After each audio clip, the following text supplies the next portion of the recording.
Welcome to my latest case, The Secret of the Old Clock. To start, choose Junior or Senior Detective.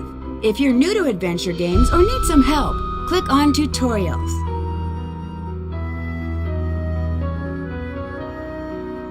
The year, 1930. The place, the road to Titusville, where we find Nancy Drew behind the wheel of her blue roadster, pondering this question. Why did Emily Crandall, a girl whom Nancy knows only through their mutual friend Helen Corning, ask Nancy to drive all the way out to the Lilac Inn to see her? Does it have something to do with the fact that Emily's mother died barely a month earlier, leaving Emily to run the restaurant with only her guardian to help her? And more important, why, when she called, did Emily sound so desperate? The spunky teenager turns off the main road, blissfully unaware that Emily isn't all that waits her at the end of the driveway. No, Nancy Drew is about to get her first taste of the mystery, intrigue, and adventure that are to become her destiny.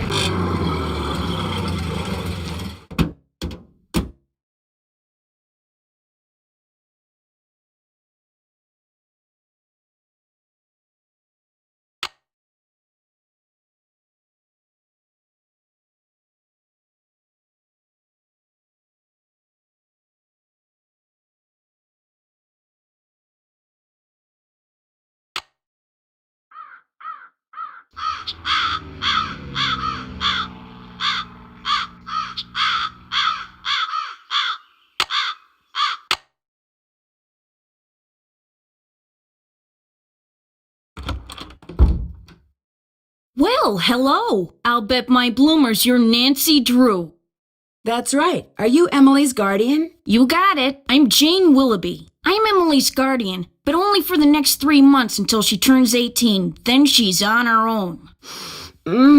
It smells like someone's been baking pies. Pies are the Lilac Inn specialty. We get orders from all over. Oh, that reminds me, your father called. You're supposed to call him. You can use the coin phone on the porch. Emily didn't say anything about you coming until just this morning.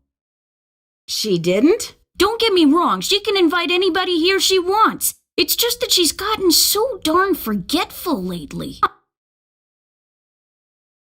Maybe she's just, still thinking about her mom. She misses her mom, that's for sure.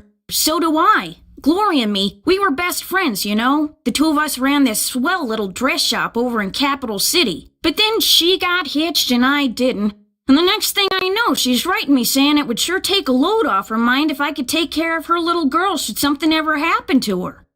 Emily's father? Died in the war. Cantigny, I think. Anyway, I couldn't say no. I mean, what are best friends for? I just wish I knew how to help Emily. You make it sound like she's in some kind of trouble. She's been acting so... Look, go talk to her. She probably just needs to spend some time with a bear cat like you instead of some dumb Dora like me. Go on up, she's in her room. Just make like a Boy Scout and be prepared.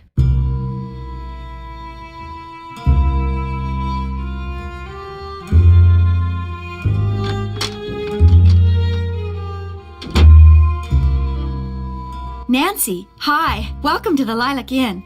Oh, and before I forget, thank you for that nice note you sent me when Mom died. It meant a lot to me. Well, I lost my mom too, years ago. I kind of know how you feel. You and I may not be best friends or anything, but you're still one of the nicest people I know. Well, thank you. That's why I'm hoping you'll do me a favor, a big favor. You and your dad. What kind of favor? Shh! What's wrong? I thought I heard something. Your father has a safe, right? This is 1930. Lots of people have safes. See this jewelry? I'd like you to take it home with you and put it in your father's safe. It's beautiful. It was my mother's. The few times I saw her wear it, she looked just like a movie star. I was hiding it here in my room, but all things considered, I'd feel a lot better if you would just take it home and have your father lock it up in his safe. What about your guardian? Can't she take care of it? Oh, I don't want her to know I'm doing this, so don't tell her, all right? See, strange things have been going on around here. That's all I can say. I know it sounds loony, and Jane probably told you that I've been acting loony, but please do this for me. What was that? Emily, come downstairs, quick! The kitchen's on fire! Come on, we better get out of here.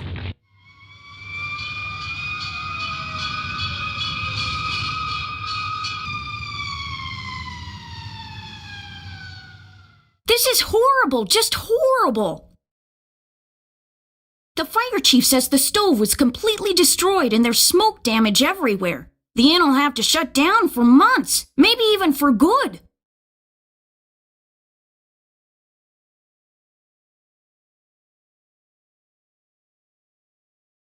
Will insurance cover the damage?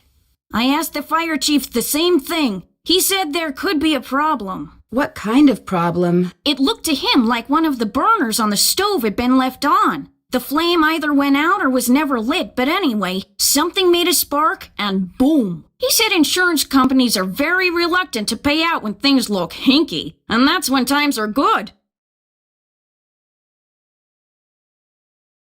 Who was in the kitchen this morning? Emily was the last person to use the stove. Like I said, she's been real forgetful lately. I think she's pretty upset. But it's not her fault. What with her mom passing away barely a month ago, and me showing up, this total stranger who doesn't know the first thing about kids or running a restaurant, and her trying to do everything all by herself. It's just too much, that's all. Who wouldn't go a little off their nut? I better get that. The line to the regular phone got burned up in the fire, so now the only phone we got is the coin phone on the porch. Excuse me. Emily?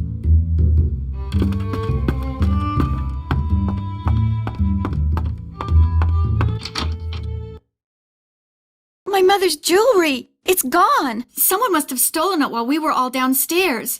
I knew something like this was going to happen. I just knew it. You mean this sort of thing has happened before? Yes. No.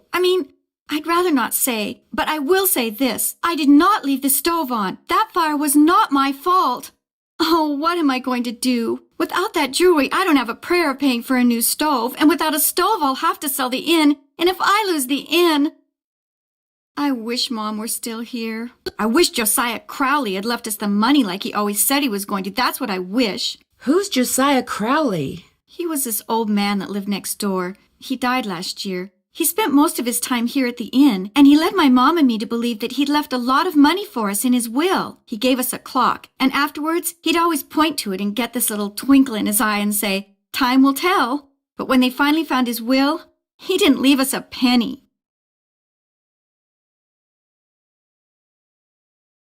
Was there a problem finding his will? It didn't turn up for months. Then finally someone found it in a drawer in Josiah's house. Josiah was kind of a screwball. One time he showed up at my birthday party dressed as my great-aunt Harriet.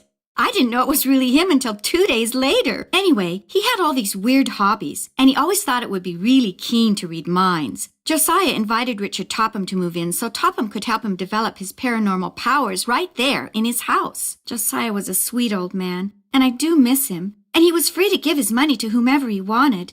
But to get our hopes up like that, and then leave us nothing, it just wasn't like him. Where is Richard Topham now? He still lives in Josiah's house, which is right down the path out back.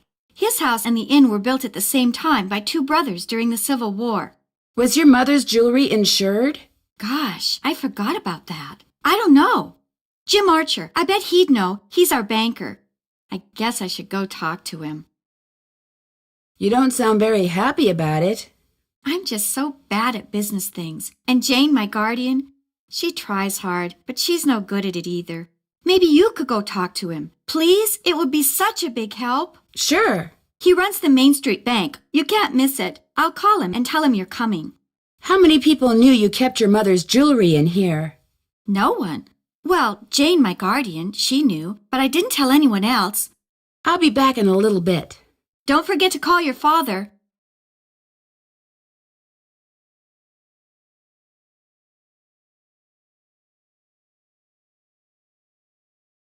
Is this your sewing machine? Actually, that belonged to my mom. She and Jane used to be dressmakers. Mom was going to teach me how to use it, but she never got the chance.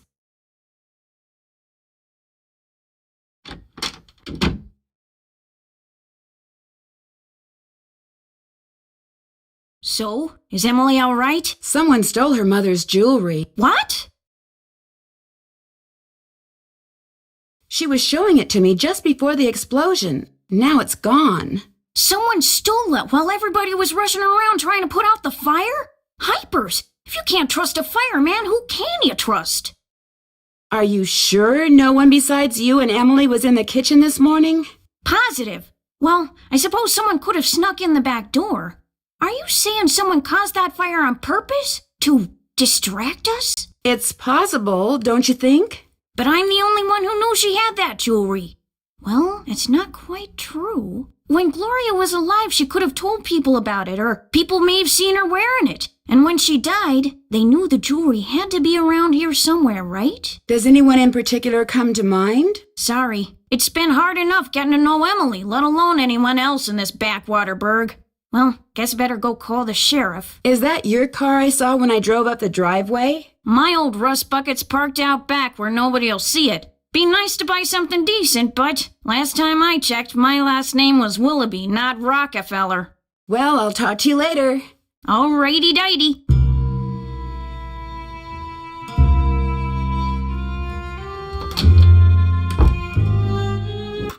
Drop a nickel into the slot, please.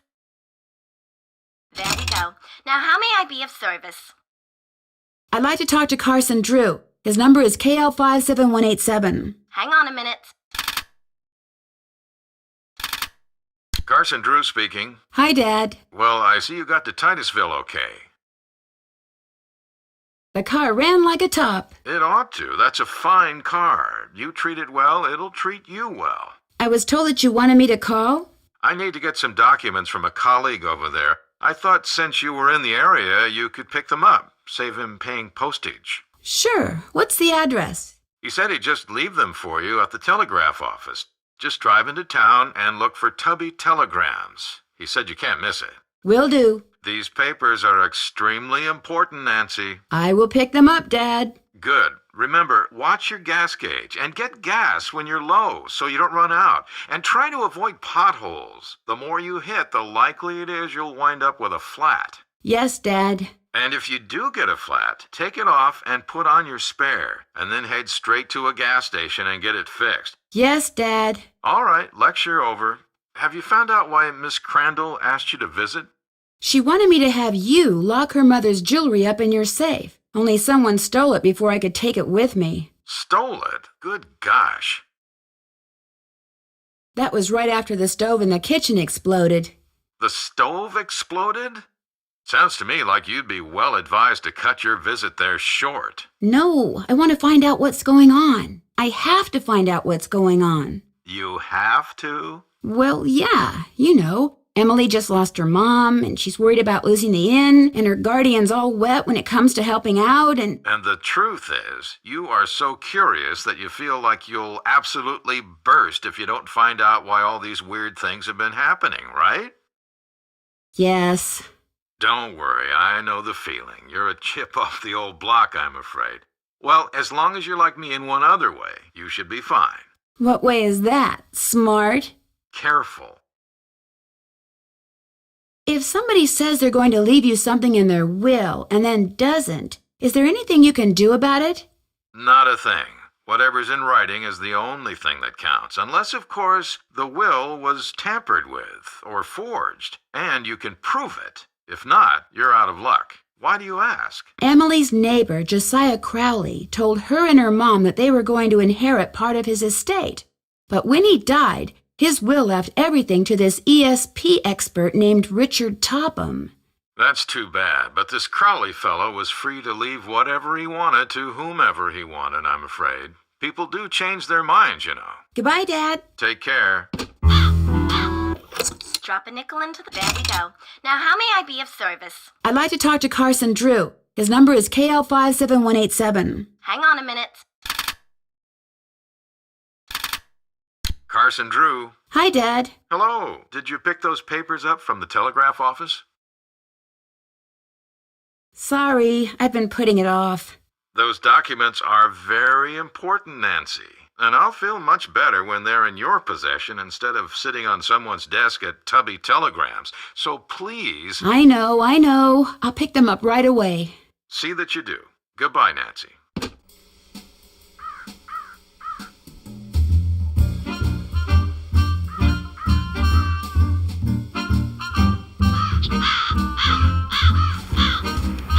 Got it. Looks like someone recently had a key appraised.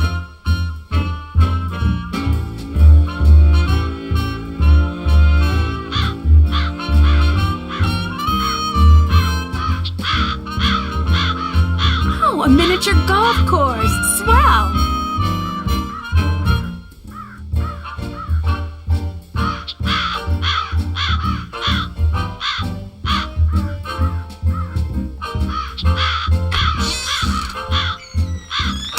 Over here, Miss Drew. Find the toy mouse and give it to Yuri, would you please? Otherwise, he'll just keep meowing. He hates strangers.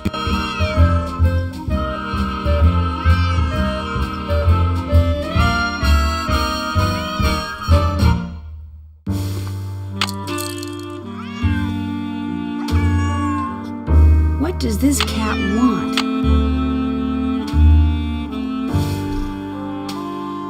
How nice of you to drop by. And thank you for walking instead of parking in the driveway. I'm expecting a pupil. I'd hate for her to have to park on the road. How did you know who I was? If one is to teach others how to develop and use their paranormal gifts, it's only logical that one must possess such gifts oneself. Does that mean you can read minds or tell the future, or what exactly? The paranormal includes telepathy or communicating by sending and receiving thoughts, extrasensory perception or perceiving that which cannot physically be seen or heard, and psychokinesis, using one's psychic energy to reshape or move objects. When I walked in just now, it looked like you were in a trance or something. I was in the process of trying to make these spoons move by using nothing but my own psychic energy. Have you ever focused sunlight through a magnifying glass until it was a minute yet searing point of light, Miss Drew?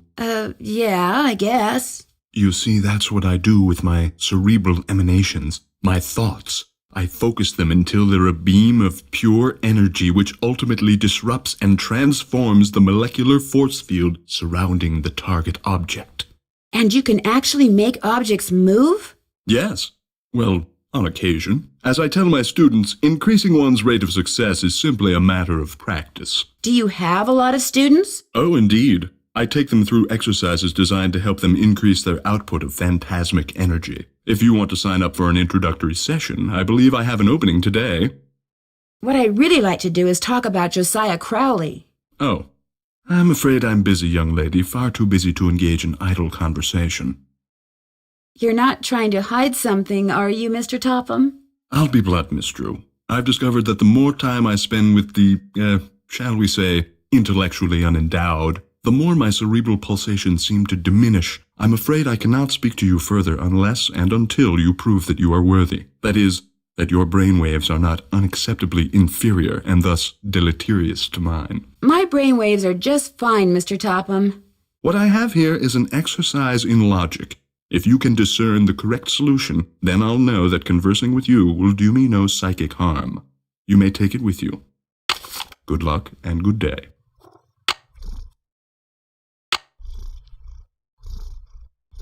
That looks right.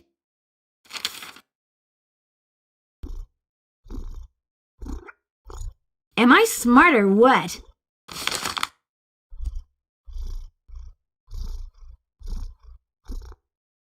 I'm getting there. That looks right.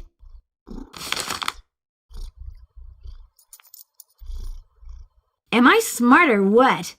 Am I to assume that you have the correct solution to that logic problem? Right here. Let's have a look. Why, you appear to have indeed found the solution. Well, since you've proved yourself to be intellectually above average, which means talking to you should do me no harm, what would you like to talk about? When and how did you meet Josiah Crowley? Last summer, while on my way to the university for a conference, I stopped for a bite at the Lilac Inn. Since it was crowded and I was in a hurry, I agreed to share a table with an elderly gentleman who, like me, was by himself.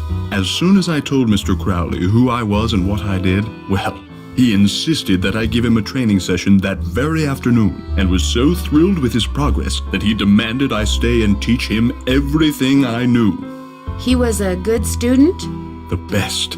He had his annoying little habits, but his desire to realize his psychic potential was unparalleled. Were you surprised when you found out that Josiah had left you everything? Delighted? Yes. Surprised? Not really. Josiah was all alone, you see, surrounded by people like the Crandalls and that banker, Jim Archer. People who were nice to him only because they knew he had money. Would it be okay if I looked around? Go right ahead. The place is more like a museum than a house. Josiah was a man of many, many interests. I'll be right here if you have any questions. Now what? Did you hear about the explosion and fire at the Lilac Inn this morning? I heard the explosion and fire. Ruined my 9 o'clock session. So you were with a customer when it happened? Pupil. I was with a pupil. I run a school, not a vegetable stand, and yes, I was. Until I dismissed her 20 minutes early. All the ruckus made concentration impossible. How well do you get along with Emily and her guardian, Jane? Very well, as far as I'm concerned. But as far as they're concerned, well, the fact that Josiah left everything to me made some people around here, including Emily and now this Jane Willoughby, very bitter. It hurts me, of course, but it's human nature, I suppose. It was nice talking to you. I knew you were going to say that. A little psychic humor.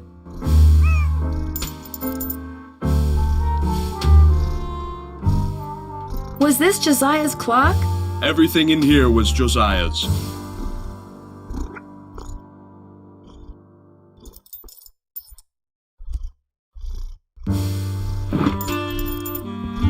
As you'll soon realize, Josiah's mental faculties were starting to go, I'm afraid. He tended to ramble. Very little of what he wrote in there makes sense.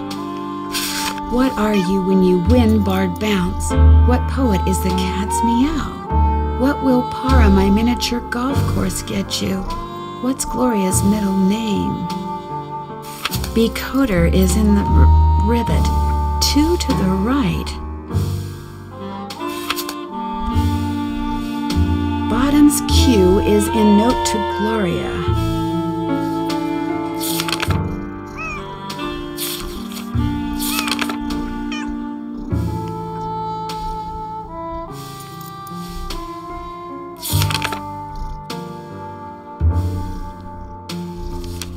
It looks like Josiah lent a trivet to someone, but I can't make out to whom.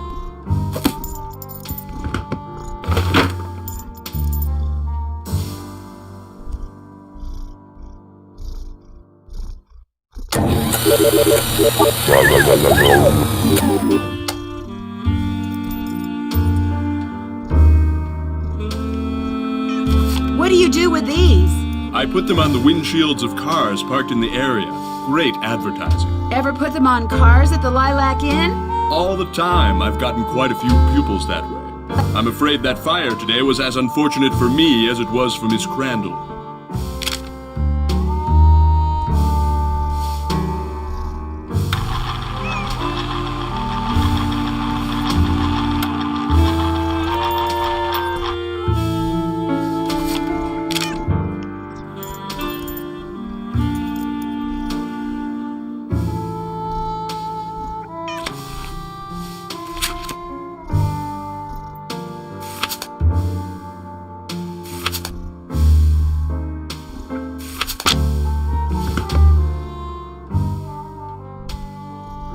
The man on stage in this picture, is that Josiah?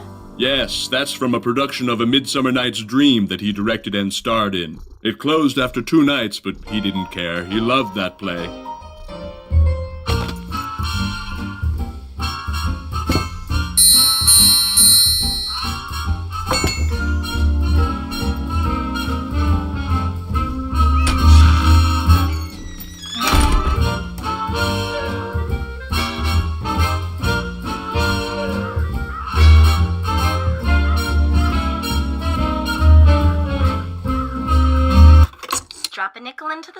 please?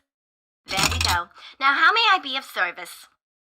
I'd like to call the jeweler, Mr. Waddell, at LK53029. He's not gonna like that, but it's your nickel. He's not gonna like what? He hates it when people call him. Says if they're too lazy to come in and talk in person, he'd just as soon not bother with them. Oh, well, maybe I shouldn't. Too late. What?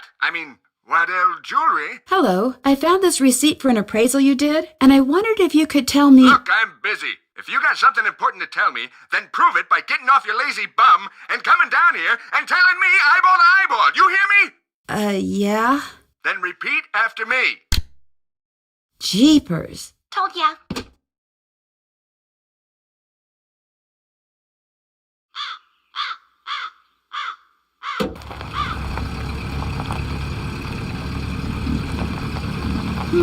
That car I saw before is gone.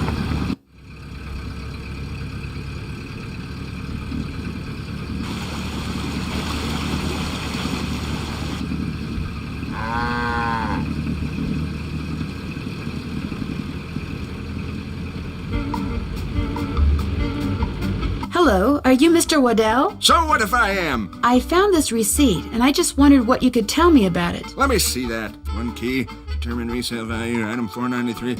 Oh yeah, this was for that key Jim Archer wanted me to appraise. Jim Archer wanted you to appraise a key? It was very ornate, had jewels all over it. Fake jewels, as it turned out.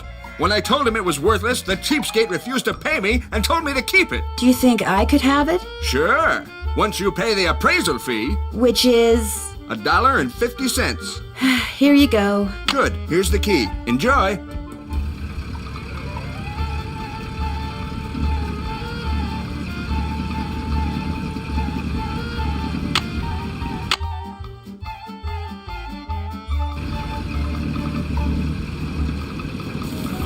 Something I can do for you? Well, my name's Nancy Drew, and my father said Say no that... more. You're here to pick up some papers. They're in that envelope. Thank you. You're welcome. Say, is that your roadster out there? Yes, it is. Did I park somewhere I shouldn't have? No, it's just that my regular driver never showed up today, so I've got no way to deliver all these telegrams. How would you like to earn some extra cash? You mean you want me to deliver them for you? You've got a car, you're trustworthy, or at least your father thinks you are, so what do you say? I'll pay you 25 cents each time you complete a delivery. And you might even get some tips. Okay, sure. Great, you're hired. Here, deliver this to Seymour out at Blenheim Nursery. Come back when you're done and I'll pay you and give you another telegram to deliver. Great. See you in a little while.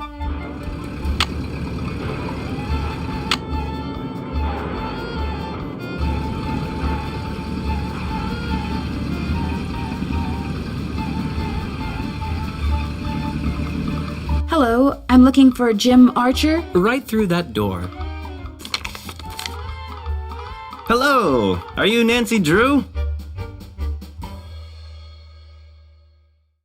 Sounds like Emily called you. Yes, ma'am. Jim Archer. I'm founder, president, manager, and just about everything else you can name when it comes to this fine enterprise. Did Emily tell you why I'm here? She just said you were coming and that she'd appreciate it if I would talk to you. Terrible thing, losing her mother like that, then being saddled with that restaurant, especially now. What do you mean? Ever since the stock market crashed, one business after another has closed, including banks. President Hoover keeps saying that a recovery is just around the corner, but you have to wonder. Some people say we're headed for a depression. Well, that kind of pessimism is not only misguided, it's pointless. Thinking ahead and taking action, that's what we businessmen should be doing right now. And I'm happy to report that we're doing just fine, thank you. Excuse me. Main Street Bank, Jim Archer speaking. No, I don't. I'm sorry, but... Yes, I know, but... All right, then just bring it by.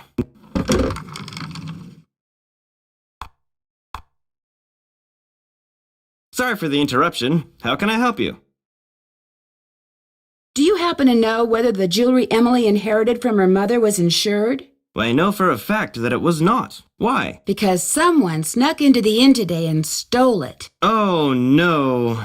I heard there'd been a fire in the kitchen, but when it rains, it pours, doesn't it? I told Gloria not to let that policy lapse. Why did she let it lapse? She felt that since Josiah Crowley would be leaving her a large sum of money when he died, or so she thought, paying to insure her jewelry just wasn't necessary. How well did you know Josiah Crowley? Well enough for him to name me executor of his will. An executor is the person who makes sure the terms of a will are carried out. Why do you think he wound up leaving Gloria nothing? I have no idea. Truth be told, he'd given me the impression that I would be well taken care of when he passed on too. But when I finally read his will, it all went to Topham. Where did Josiah keep his will? He'd hidden it in a chest of drawers in his house. It took me months to find it. When he named me executor, he said he'd tell me where it was hidden when the time was right, whatever that meant. The will you found in Josiah's house. Is it possible that Josiah didn't really write it? Well, the thought that it could be a forgery did cross my mind. But an expert verified that the will had been typed on Josiah's typewriter and signed in Josiah's hand. But Richard Topham lived in Josiah's house. He had access to his typewriter, and he could have copied his signature. As far as the law is concerned, the matter is closed, Miss Drew. But it's possible that Josiah's real will is still out there. Are you sure he never gave you any clue as to where he'd hidden his will? Whenever I asked him, he said he'd tell me when the time is right. Although, he got a safe deposit box here about 3 years ago. Has it been opened? Topham has tried to claim its contents, but he can't find the key. If Topham can't find the key, maybe it's because it wasn't in Josiah's house. Now, Miss Drew, I wouldn't go jumping to any conclusions. How did Josiah die? He was sitting in the public library reading when apparently his heart just decided it was time to stop. What was he reading? His favorite book, The Make-Up Secrets of Lon Chaney. How well do you know Jane Willoughby? You know, Emily's guardian? Not well at all. Met her once or twice. Seemed a little flighty. Do you think Emily's going to be able to run the inn by herself?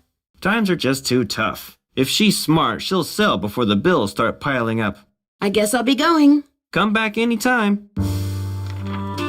Don't you ever use this typewriter? That used to be Josiah Crowley's. It was the only thing he left me in his will. Naturally, it doesn't work. The keys always jam. October 9, 1929. Dear Mrs. Sheldon, here is the trivet I said you could borrow for your party at Twin Elms. Please take care of it because I will want it back someday. Your friend, Josiah C. I wonder if Josiah ever got his trivet back.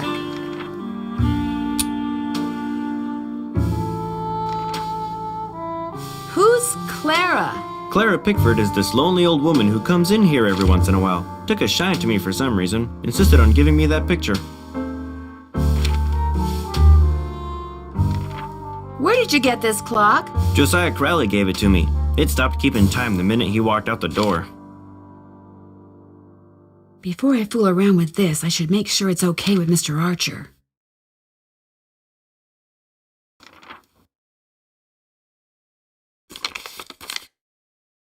Hello again. The key that you had Mr. Waddell appraise, could that be the key to the clock that Josiah Crowley gave you? It might have been, I suppose. You know about that?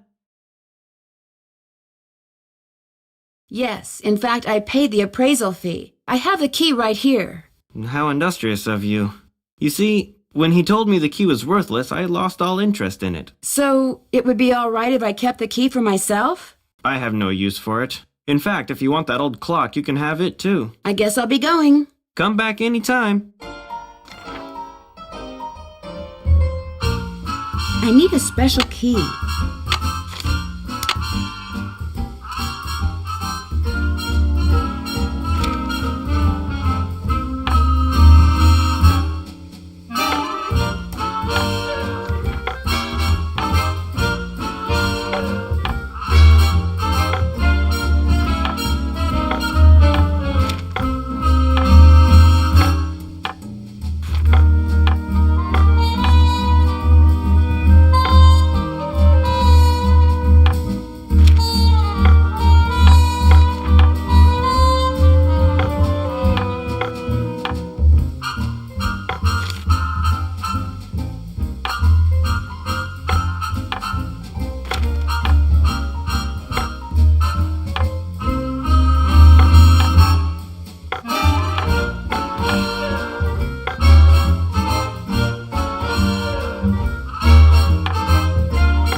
this mirror's doing in here.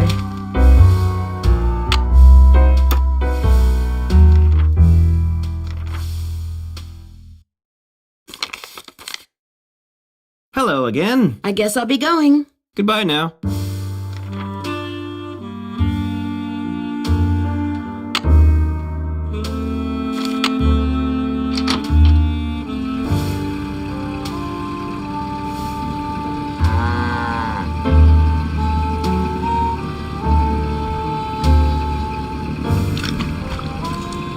Hello, I've got a telegram for Seymour. Just leave it on the desk there. I'd tip you, but as you can see, my hands are filthy. What are you doing? I'm trying to doll up some of my plants before this guy named Mr. Martin comes in. He's a big cheese at some oil company, and I'm hoping he... Ow! Did that plant just bite you? It did kind of feel that way. I think I'll be going now. Bye!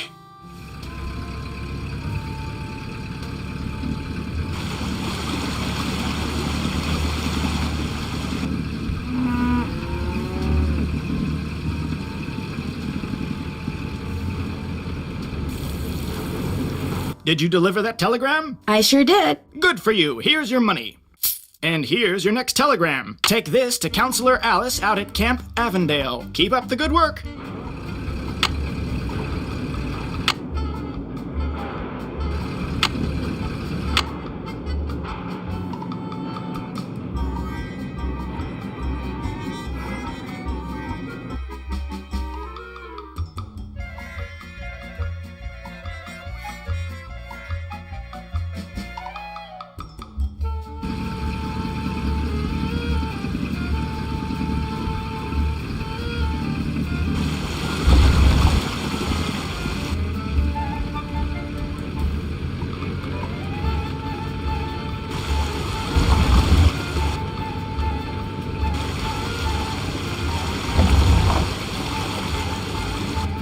Hi, I've got a telegram for a counselor here named Alice. That's me. Hang on.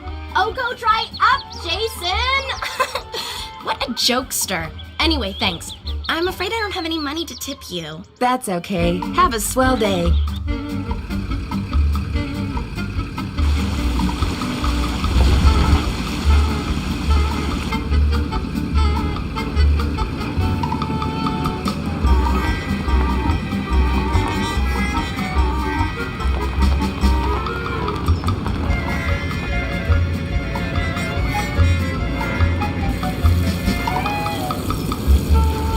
Did you deliver that telegram? I sure did. Good for you. Here's your money. And here's your next telegram. Deliver this to Mr. Jones at Vash's Dairy. Keep up the good work.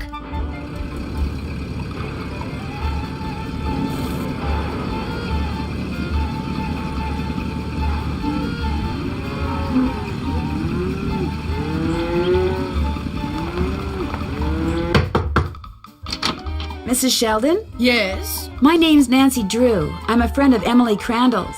Get on with it, dear. I was wondering, would it be possible for me to see the trivet you borrowed from Josiah Crowley? You may not only see it, you may have it.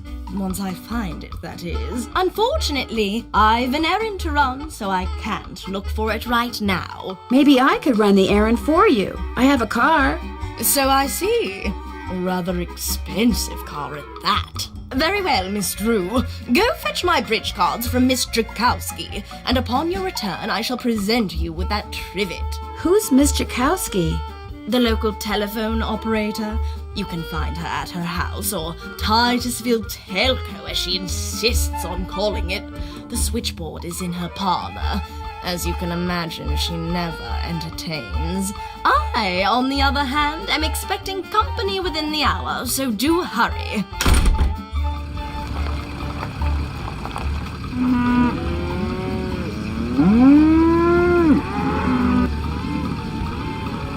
Hello. Get off my property! Now! And take that infernal noise machine with you! Fine, I'm going. Whatever you say. Yikes.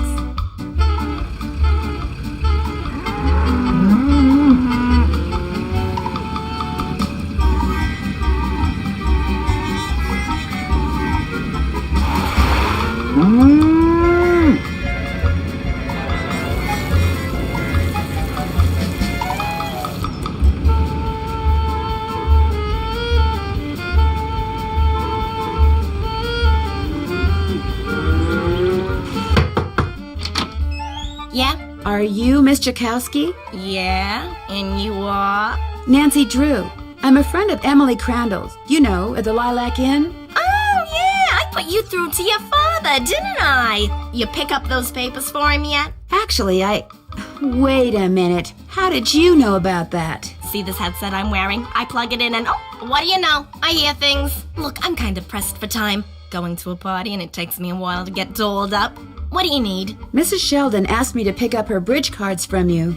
Tell you what, I'll get you those cards if you drive that fancy car of yours over to the orphanage and pick up some raffle tickets from Mrs. O'Shea. I should be able to unload a ton of them tonight. I'd be happy to. Good, I gotta go. Yeah, I'm coming.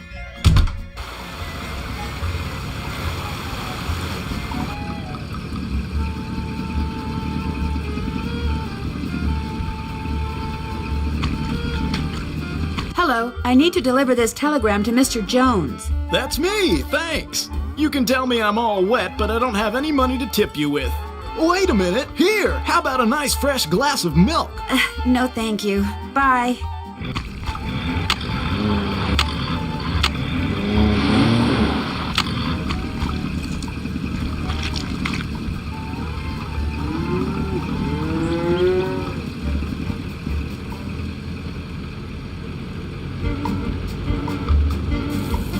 Did you deliver that telegram? I sure did. Good for you. Here's your money. And here's your next telegram. This one goes to Miss Ross at Sunnybrook Farm. Keep up the good work.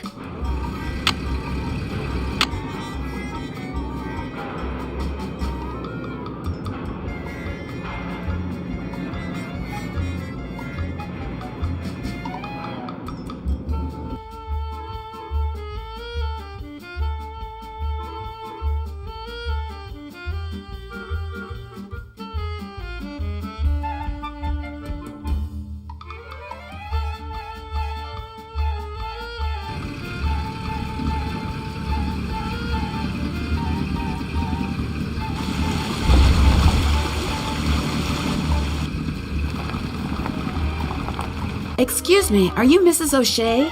Yes? My name is Nancy Drew, and Stephen, put that down this instant. We do not run with sticks in our hands or in our mouths.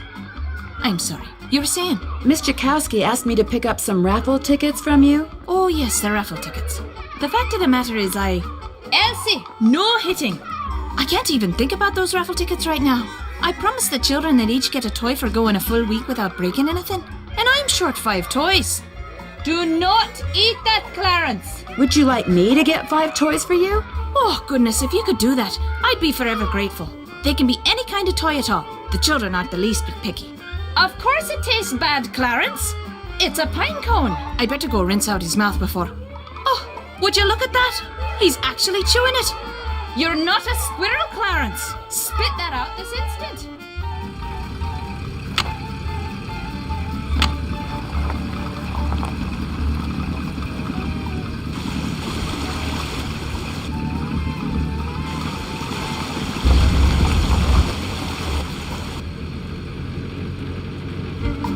I've only got half a tank of gas left. I should gas up before I forget.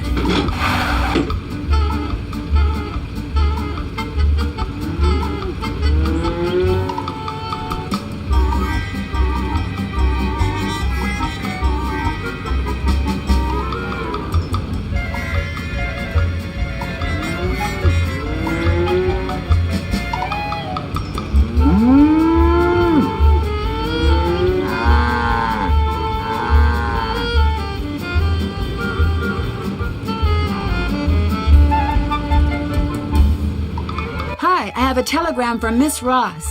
My name's Rebecca, and I'm only 10, but I'll deliver it to her for you, I promise. I won't let you down or double-cross you or anything like that. Well, okay. Thank you, Rebecca. No sweat. I mean, you're welcome.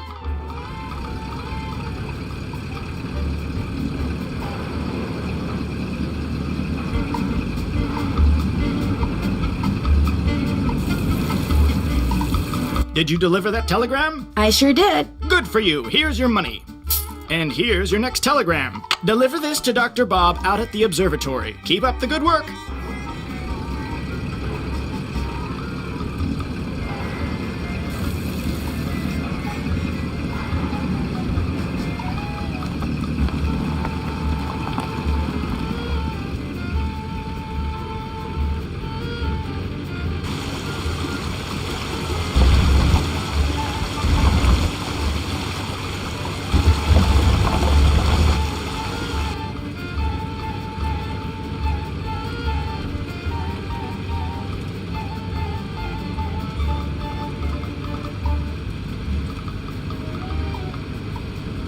I'm supposed to deliver this telegram to Dr. Bob. That would be me, thank you. Wow, that's a big telescope. Come back after dark and I'll let you take a look. You can consider it your tip. I may just do that. Bye-bye.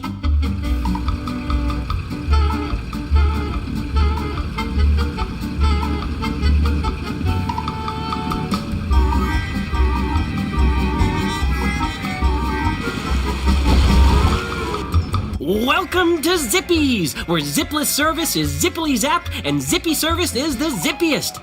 Fill her up? Sure.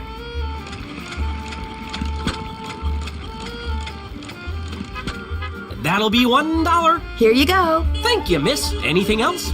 No, thank you. Drive zippily.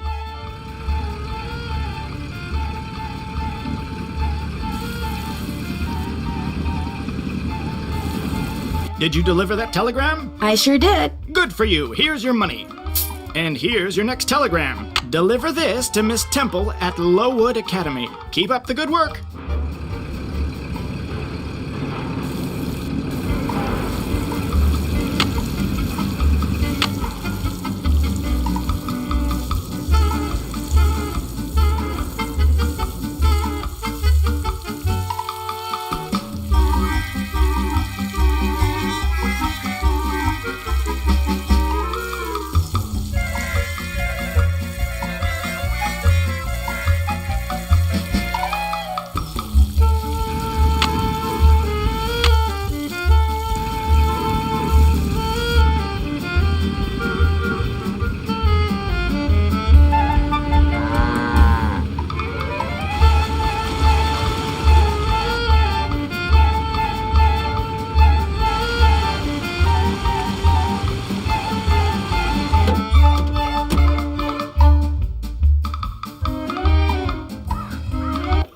Drop a nickel into the slot, please. Good. How may I be of service? Hi, Miss Jakowski. It's Nancy Drew. So where are those raffle tickets? I'm still working on it. Well, unless you're gonna sell them, get them over here. In the meantime, what can I do you for? I'd like to call Carson Drew at KO 57187. Hang on a minute. Carson Drew, Hi, Dad. did you pick those papers up yet? Yep. Great. You can give them to me tonight when you get home from Emily's. So what else have you been doing? I'm earning money by delivering telegrams for Tubby's Telegrams. Good for you. That's a great way to meet people and to accumulate a little cash, which might come in handy. You're putting extra wear and tear on your car, you know. Yes, Dad. What else have you been up to? I met Emily's guardian, Jane. What does a guardian do, anyway?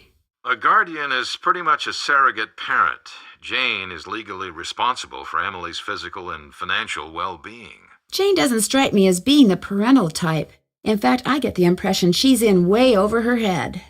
Fortunately for her, it's not forever. Most guardianships end when the ward turns 18. And then both Jane and Emily will be free to do whatever they please.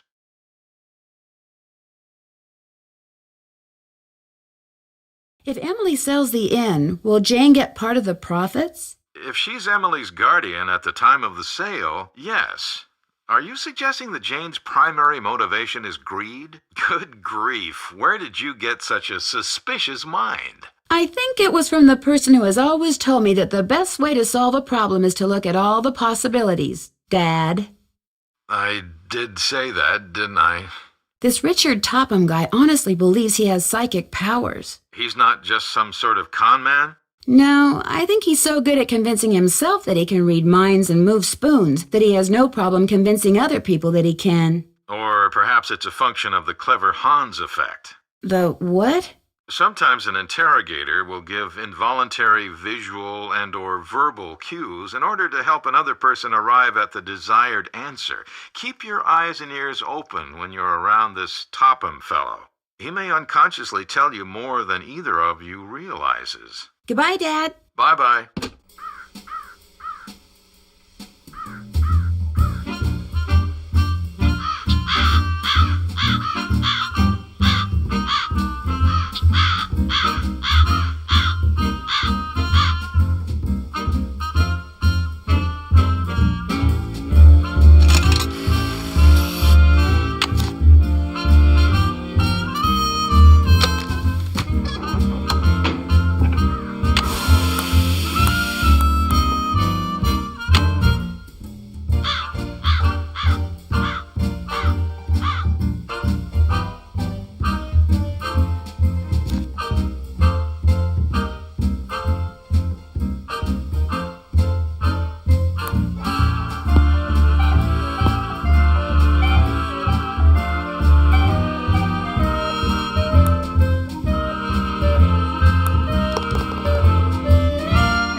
I hit it too hard.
Darn.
Interesting.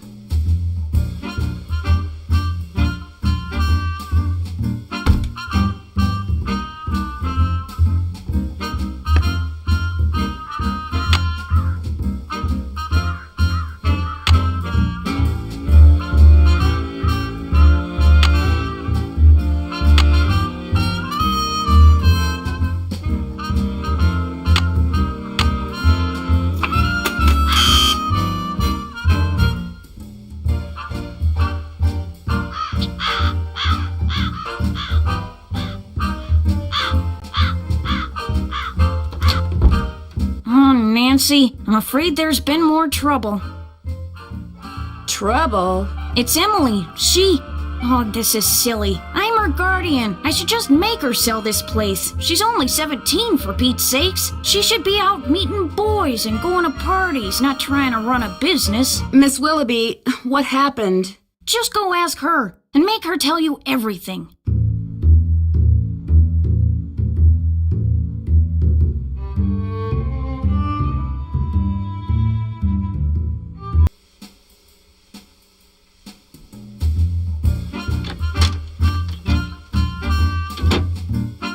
Jane told you, didn't she? Not really. That picture on the wall over there, I saw it move. I was just sitting here and it moved all by itself. I saw it move, I really did. Last week, a book fell off the shelf for no reason. And before that, I heard these weird noises. And almost every day I hear a voice, like a whisper, coming out of nowhere. Jane thinks it's nerves, but I don't want to talk about this. Did you see Jim Archer? I'm afraid I don't have very good news. The jewelry wasn't insured?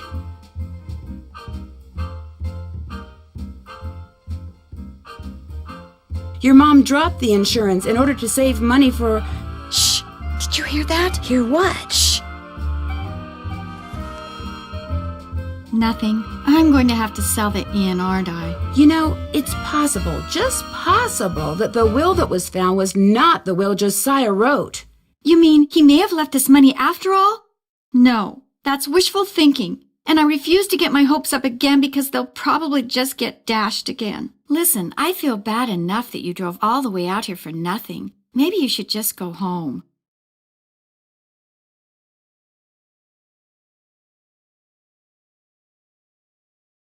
Would you mind if I stayed for a while? No, but I really don't feel like being sociable right now. There's nothing for you to do. I'd like to see if Josiah hid a second will somewhere. What are you? Some kind of Sam Spade? Well, just because I've never solved a mystery before doesn't mean I can't. Anyway, there's no harm in trying, right? Who knows? I might turn out to be good at it. Be my guest. Did Josiah ever say anything about hiding his will somewhere? No, but he was always hiding stuff. I know because he was always writing reminders to himself about how to find it. But whenever the subject of his will came up, he'd just say he was happy knowing we were going to be happy when he passed on. Time will tell. That's all he'd say. What was your mother's middle name? Lois. Why? Oh, just curious. Do you play much miniature golf on the course that's out back? Not anymore. When I was little, I used to play with Josiah. Sometimes he'd help me get par just so I could get something from the prize machine. You could win different things? You always won the same thing, just a different color. It was a little toy dog or something. Very cheaply made, and quite forgettable, obviously. Do you have any idea where Josiah may have hidden a safe deposit box key? He could have hidden it anywhere. He always said his favorite hiding place was right under people's noses. Do you know anything about a cue Josiah left your mother in a note? No. Why? Oh, just curious. I'll be back in a little bit. You're the best.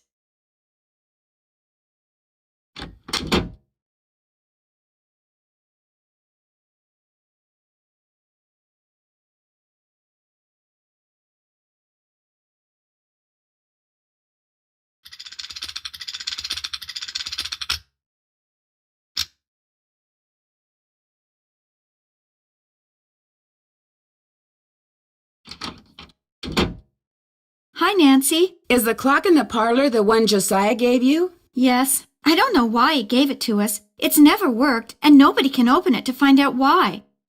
I'll be back in a little bit. Thanks again, Nancy.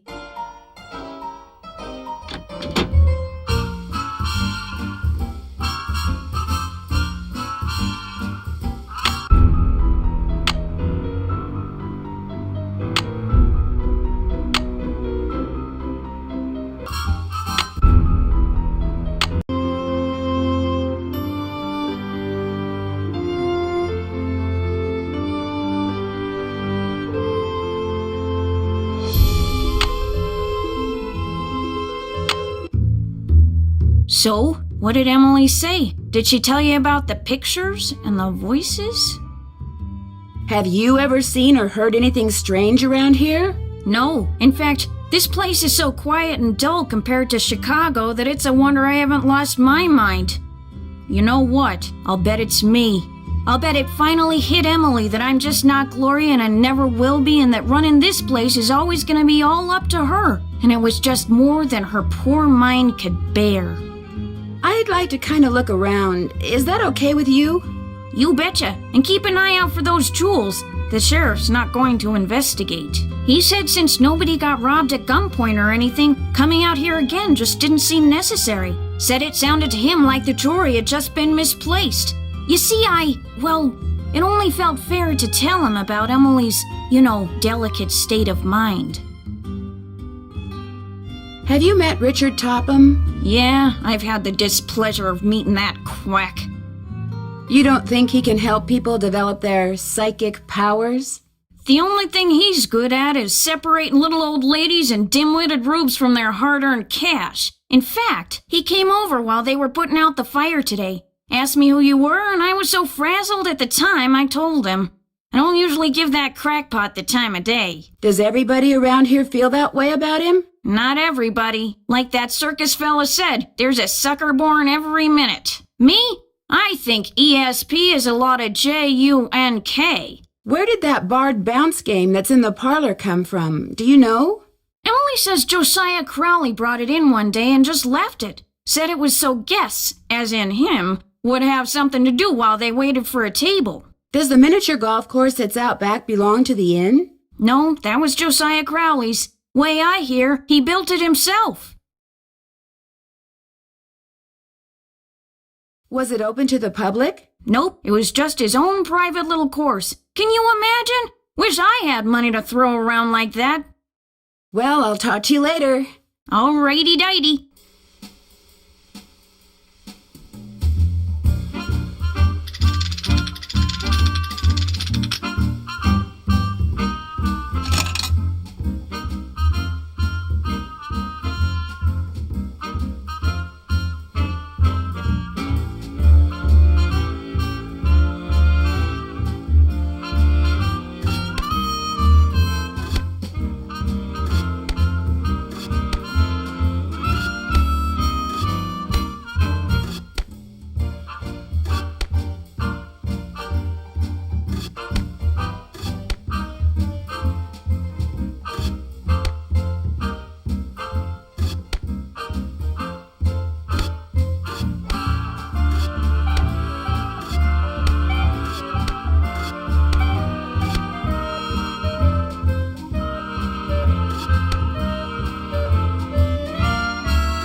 I did it!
Maybe I could buy some toys for the orphans in here.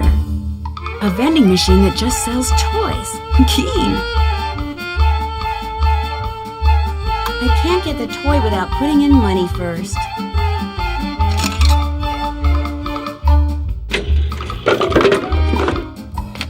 Two toys down, 3 to go.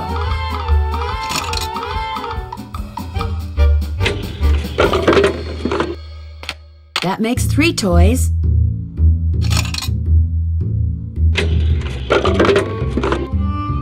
Four toys. I just need 1 more. I can't get the toy without putting in money first.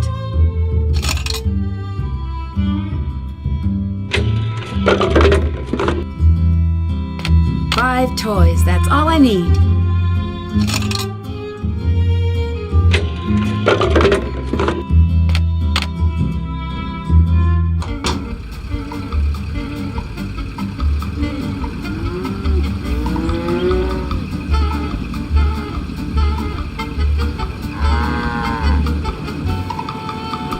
Hello, I've got a telegram for Miss Temple.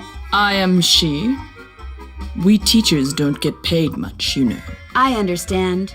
Did this by any chance used to be the Brewster Academy? Why, yes it did. Thought so. Bye.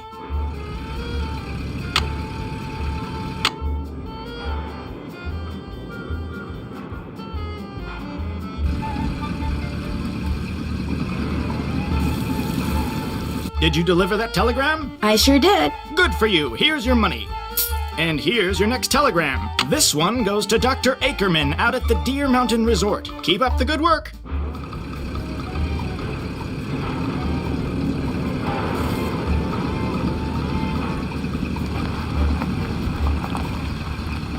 Hello, I'm delivering a telegram to Dr. Ackerman. I shall deliver it to the good doctor forthwith. He rarely tips, and I never do. That's okay. Bye.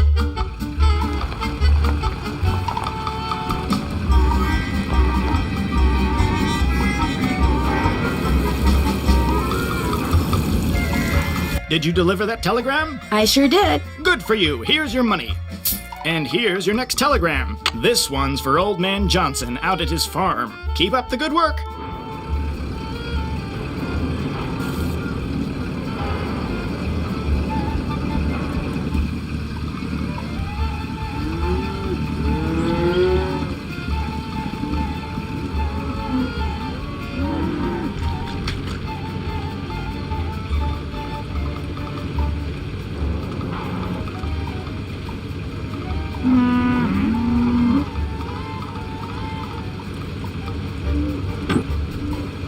Are you Mr. Johnson?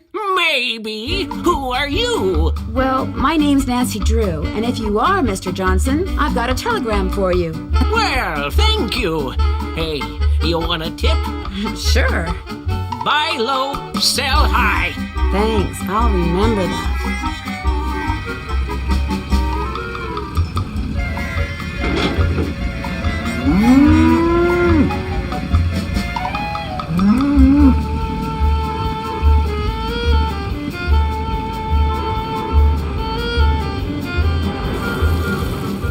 Did you deliver that telegram? I sure did. Good for you. Here's your money. And here's your next telegram. Go to the railroad station and deliver this to Willie Joe. Keep up the good work.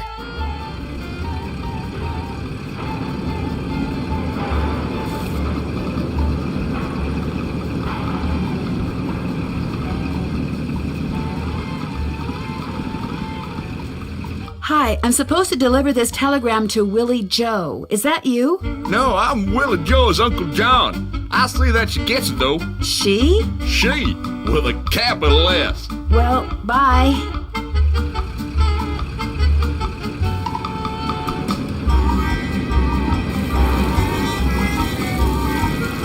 Did you deliver that telegram? I sure did. Good for you. Here's your money. And here's your next telegram. Take this to Phil Connor out at Krollmeister Nails. Keep up the good work. I have a telegram for Phil Connor. I'm Phil. Thank you.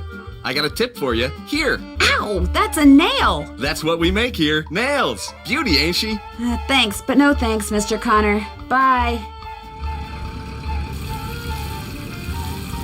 Did you deliver that telegram? I sure did. Good for you. Here's your money. And here's your next telegram. This one here is for Helen C. White. She's at the library. Keep up the good work.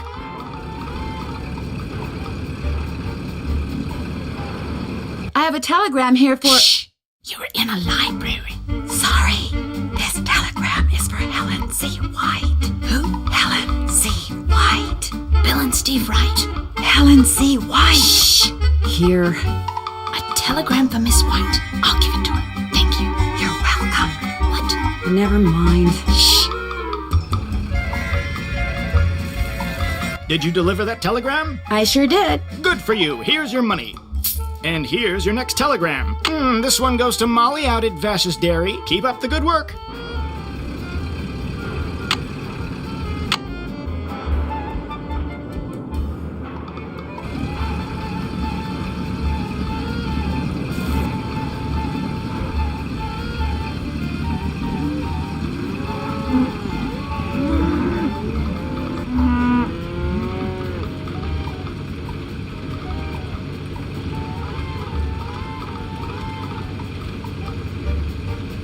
Hi, Mr. Jones. I've got a telegram here for Molly. She's in the milking shed. I'll give it to her. Say, I got some freshly churned butter here. That's okay. Bye.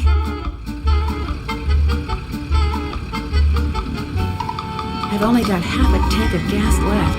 I should gas up before I forget. Did you deliver that telegram? I sure did. Good for you. Here's your money. And here's your next telegram. Here's one for Audrey out at Blenheim Nursery. Keep up the good work.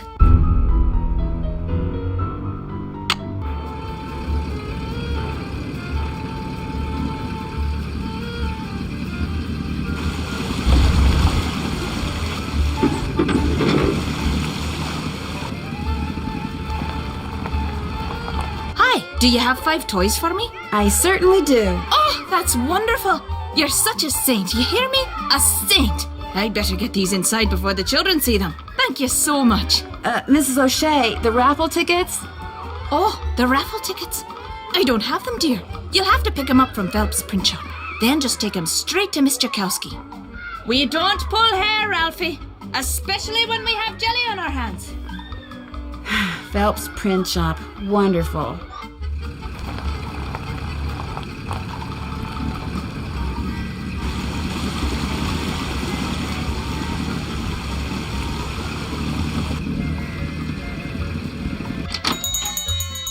Sorry, young lady, I'm about to close. I'm just here to pick up the raffle tickets you printed for Mrs. O'Shea. Oh, darn it. I did tell her I'd have those done today, didn't I? Well, I'm sorry, but they're just gonna have to wait until tomorrow. Oh, but I need to have them today. And I need to go fishing. Fishing? My brother-in-law thinks he's hot stuff because he caught an 18-inch largemouth bass this morning. So I bet him I could catch a 19-incher by the end of the day. And if I do, I get his stamp collection. And if I don't, he gets mine.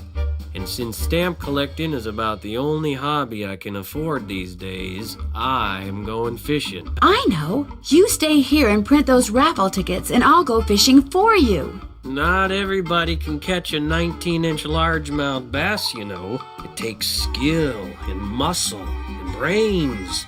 Bass are pretty smart. I can do it, Mr. Phelps. You better be right, because you're not getting those raffle tickets until I get my 19-incher. You can use my gear. I left everything out at the fishing hole. Great. I'll see you later.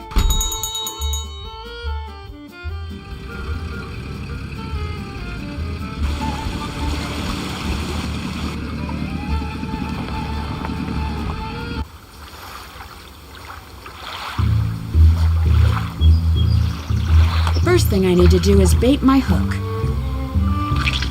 Yuck. Now I toss this in the water, and when the bobber goes under the water, I need to pull the line up fast.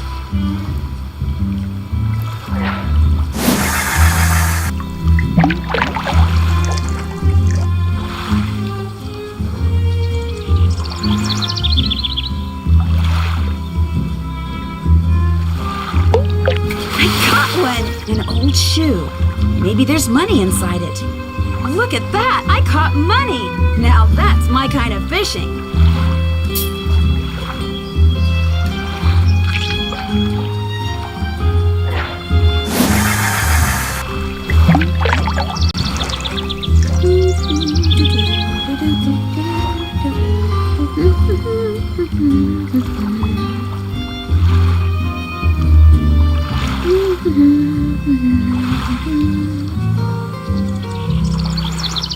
Maybe I need to use something else for bait.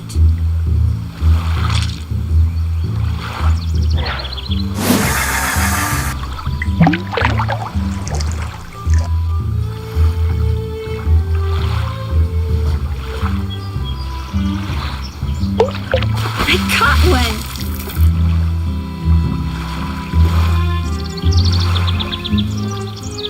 I'm gonna throw this one back.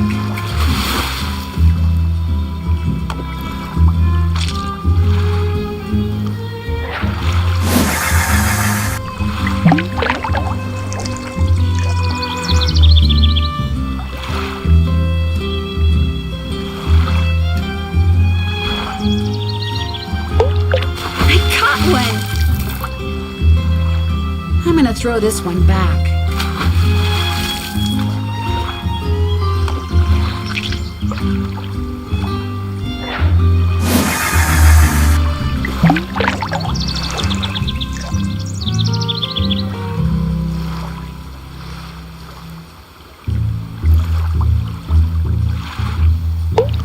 I got a fish! I'm gonna throw this one back.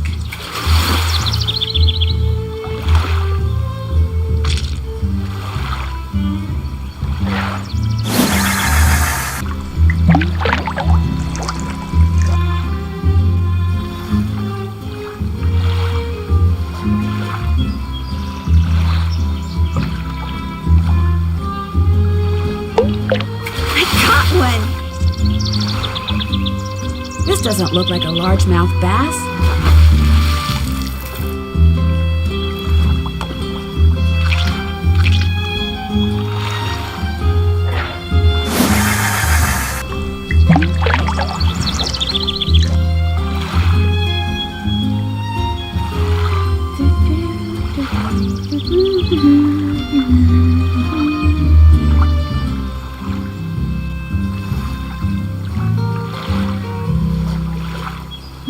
to use something else for bait.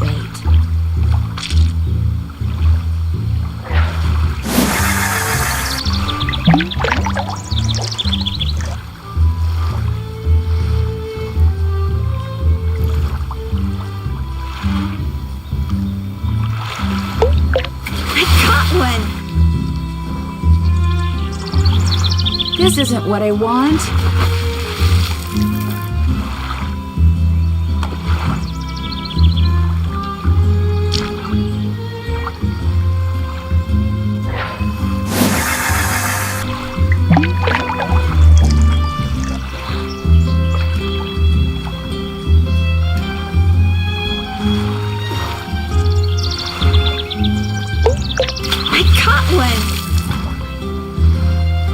This doesn't look like a largemouth bass.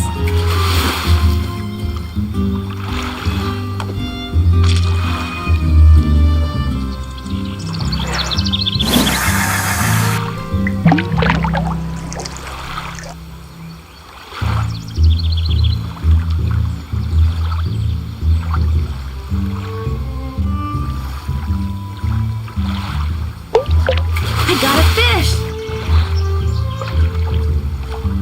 I'm gonna throw this one back.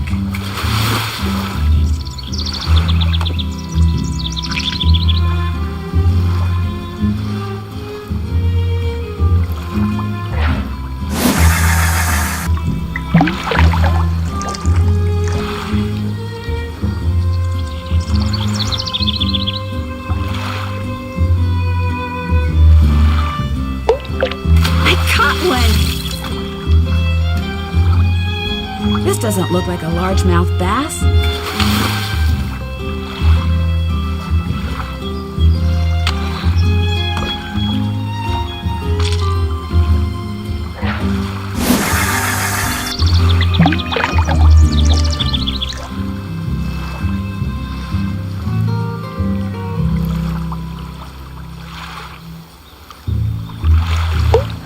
I caught one!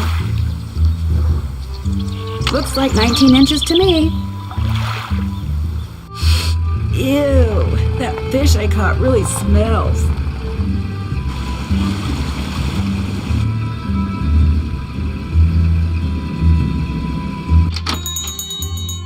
Let's see what you got in there. How about that? You did it. Here, let me take it from you. Please do. I think it's starting to get a little ripe. Just rest yourself a minute while I get those raffle tickets. There you go. 10 dozen tickets to the annual Orphans Benefit. Now, if you'll excuse me, I have to go make a telephone call. To your brother-in-law? Yeah, the one who used to collect stamps. Bye.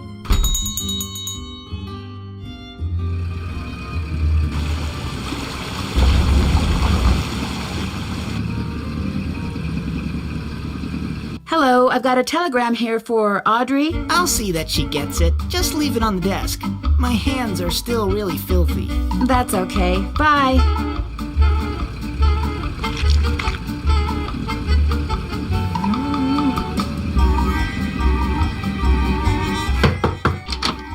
Hi, you got those raffle tickets for me? I sure do. Great. And here are Mrs. Sheldon's bridge cards.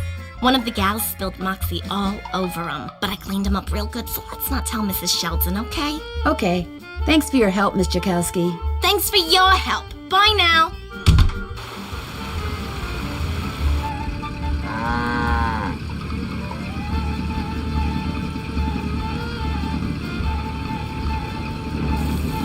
Did you deliver that telegram? I sure did. Good for you. Here's your money. And here's your next telegram. Take this to Margaret Judson at the Deer Mountain Resort. Keep up the good work.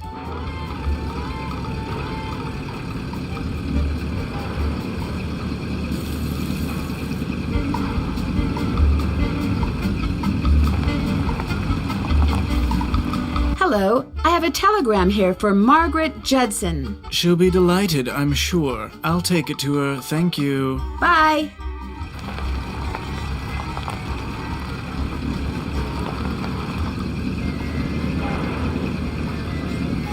Welcome to Zippy's, where zipless service is zippily zapped and zippy service is the zippiest.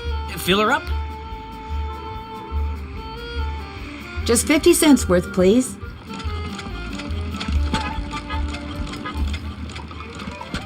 That'll be 50 cents. Here you go. Drive zippily.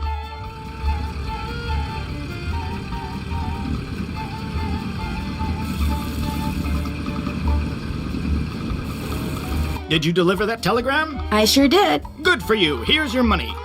And here's your next telegram. This one goes to Counselor Ed out at Camp Avondale. Keep up the good work.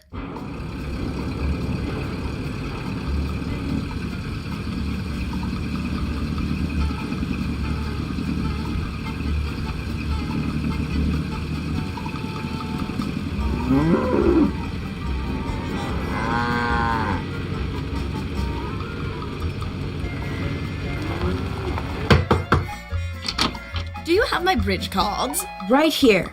Good. And here is Josiah's trivet. I didn't realize when I asked to borrow it that it was such an eyesore. But once a sumptuous dish of my buff stroganoff was placed atop it, I assure you, no one noticed. Now do run along. My guest will be arriving any minute, and that dress of yours, it's, well...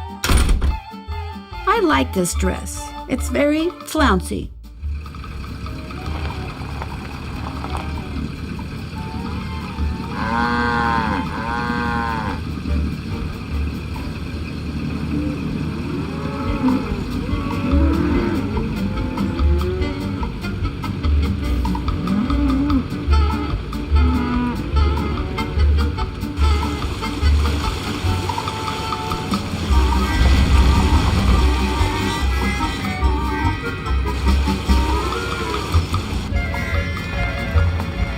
Everyone's inside.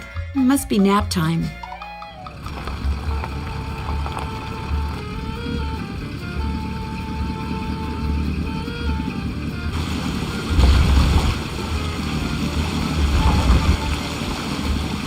Hi, Alice. Is Counselor Ed around? He has a telegram. I think he's down at the swim dock. I'll take it to him. Thank you. Bye.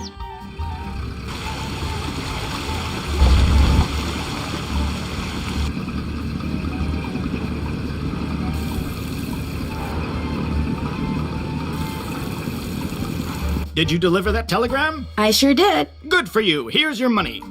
And here's your next telegram. This one's for Mrs. Perkins at Sunnybrook Farms. Keep up the good work.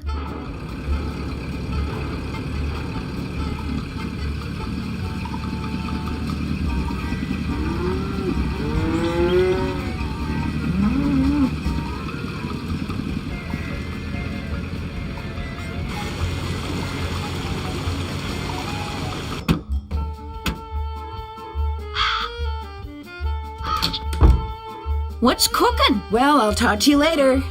You betcha.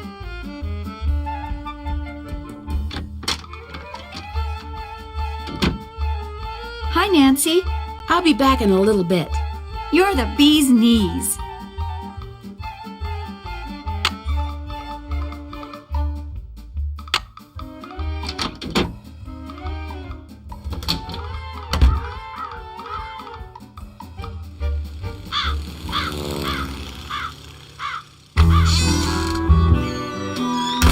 Hello, Miss Drew. Hello, Mr. Topham.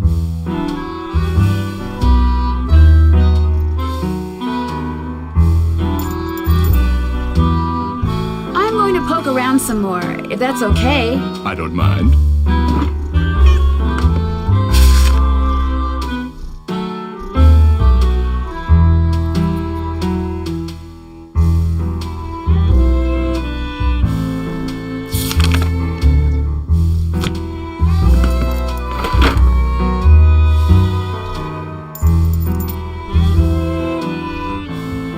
Now what?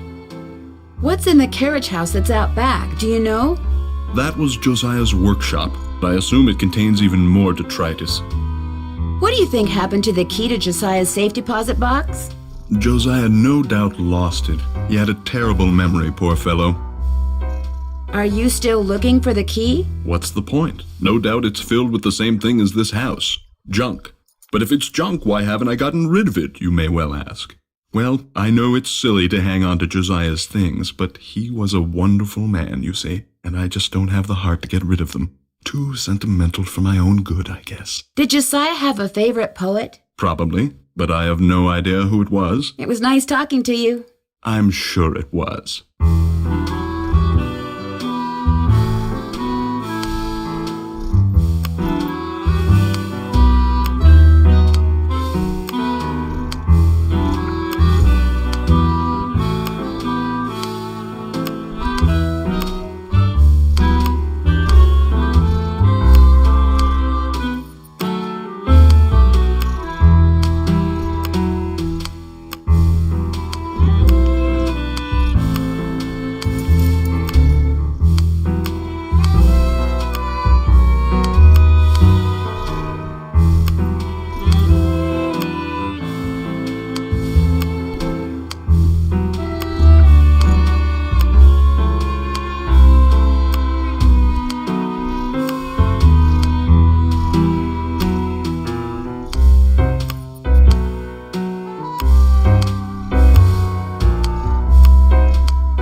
I'll be back in a little bit. You're the best.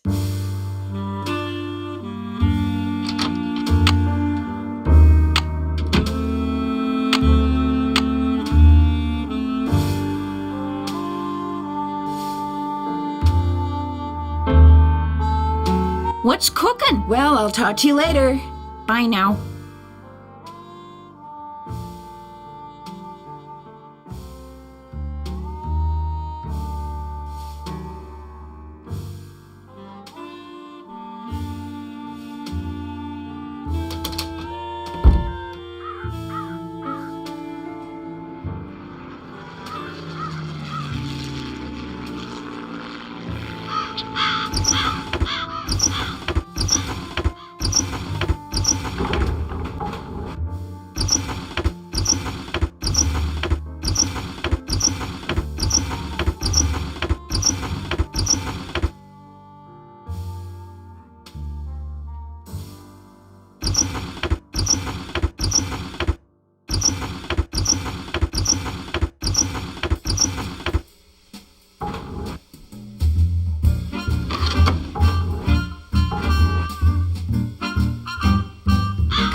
Hello, Miss Drew. Hi, Mr. Topham.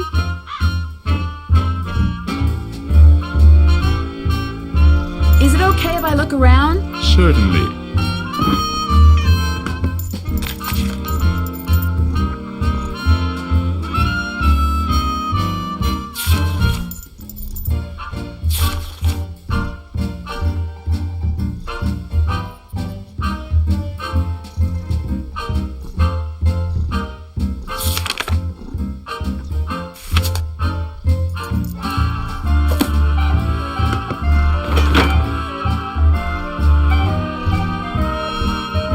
Stay out of there, please.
drop a nickel into the slot, please. Very good. Now, how may I be of service? Hi, Mr. Kowski. Could you please connect me with my dad? His number is KL57187. Hang on a minute. Carson Drew. Hi, Dad. Nancy, everything okay? I'm a little worried about Emily. Why?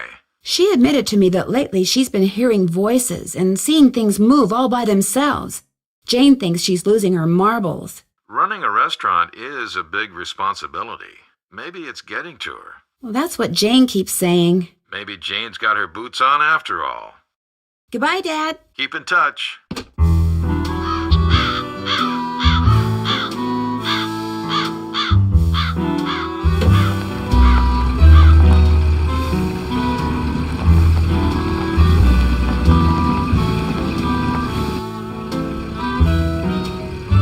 I've only got half a tank of gas left. I should gas up before I forget.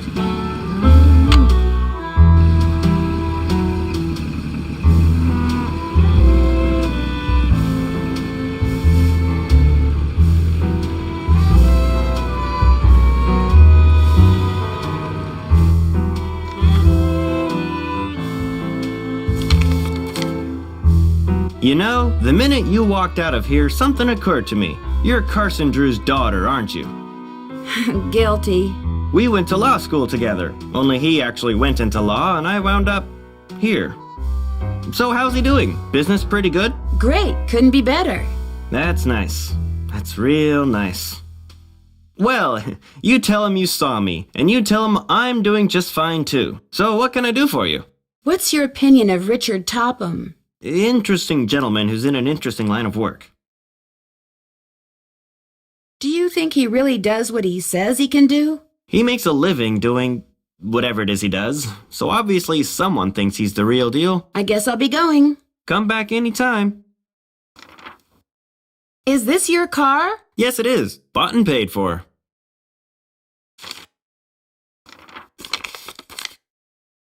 Hello again. Was that your car I saw parked near the Lilac Inn this morning? I haven't been there in months. You saw someone else's car. It's a very popular make and color, you know. Whosever car it wasn't there after the fire. Probably just someone sneaking onto that miniature golf course that Josiah built back there. Or bootleggers. I hear they frequent that area too. I guess I'll be going. Give my best to Emily. Hello again. I guess I'll be going. Come back anytime.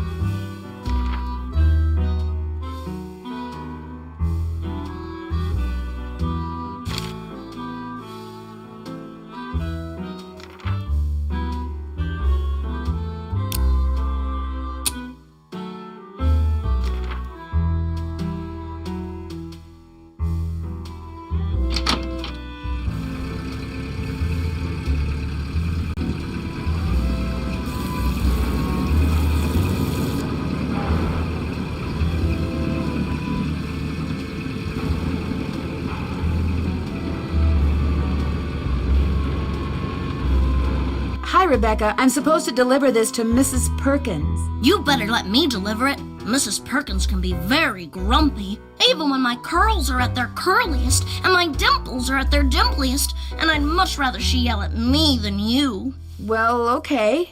Thank you, Rebecca. You're welcome.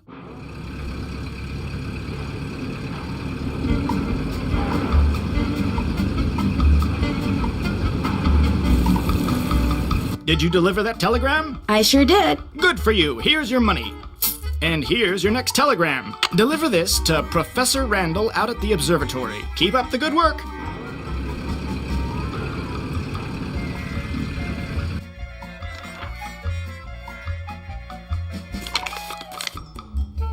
Hello again. I guess I'll be going.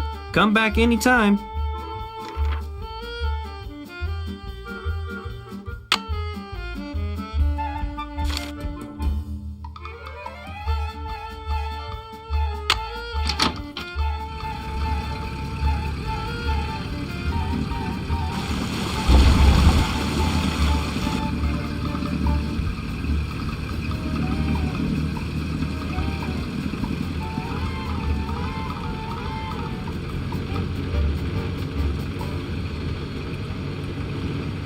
Hello, Dr. Bob. I've got a telegram for Professor Randall. I'll give it to him later. As you can see, he's a little busy at the moment. What's he doing up there? He's undertaking the very delicate task of cleaning the lens. Uh-oh. Randall! What have you done? I'll be going now.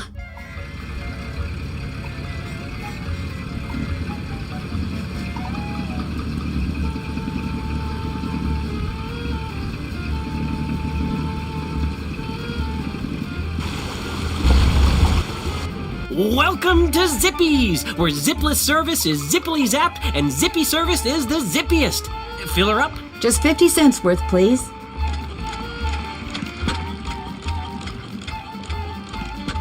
That'll be 50 cents. Here you go. Drive zippily.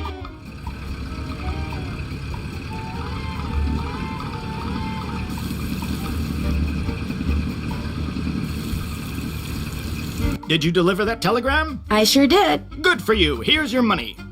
And here's your next telegram. This goes to Mr. Brocklehurst out at Lowood Academy. Keep up the good work.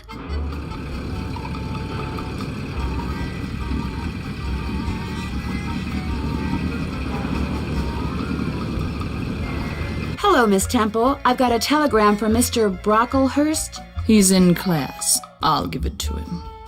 He too gets paid very little. That's okay.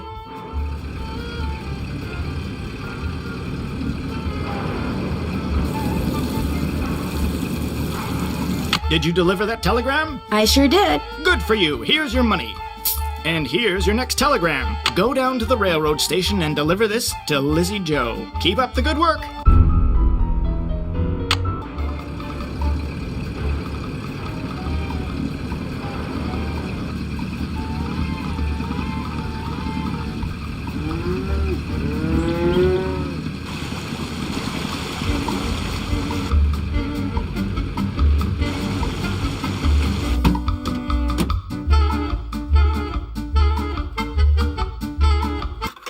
Drop a nickel into the... Very good.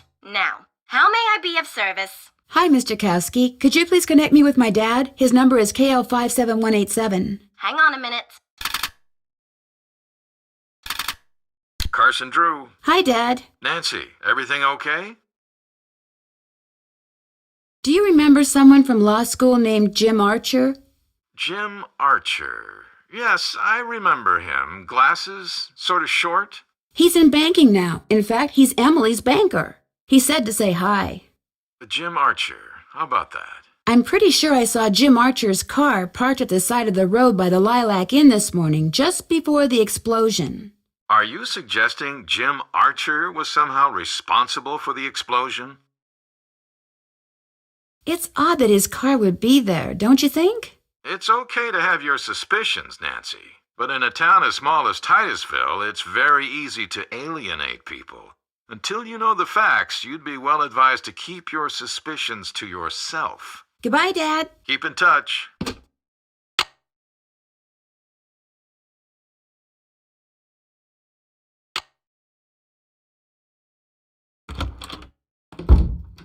What's cooking? Well, I'll talk to you later. You betcha.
Hi, Nancy. I'll be back in a little bit.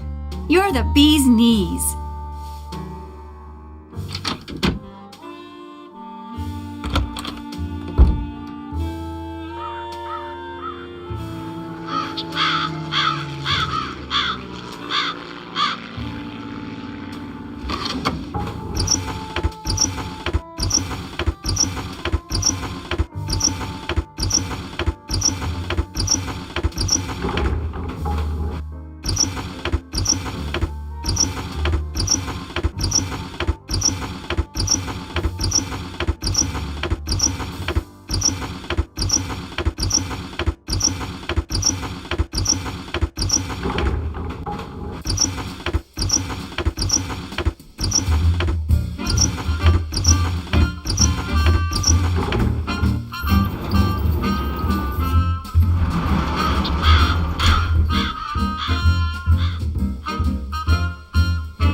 I wonder what goes here.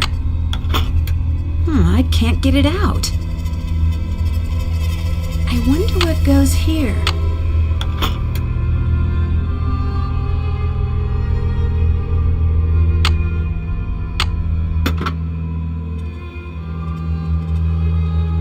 I wonder what goes here.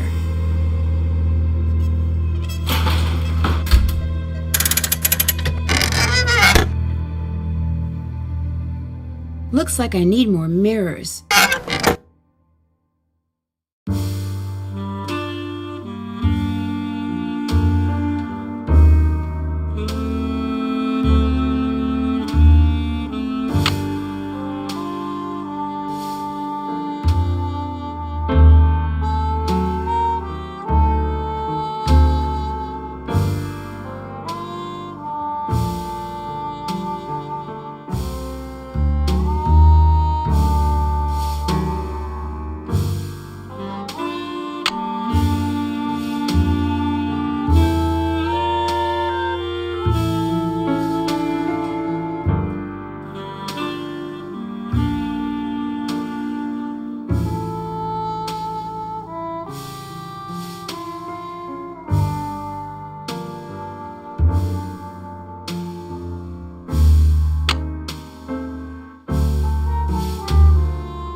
I wonder what goes here.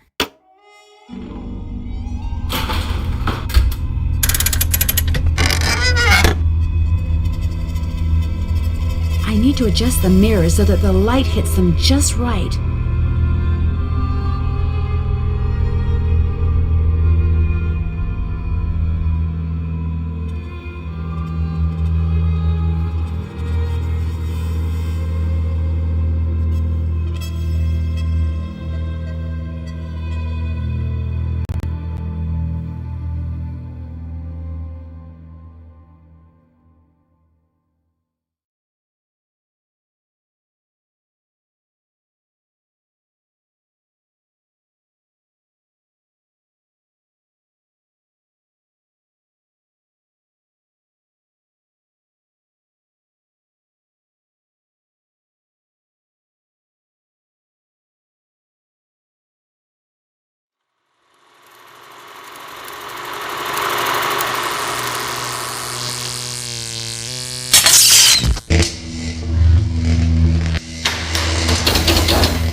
I've seen these symbols before. They were in that newspaper story about hobos.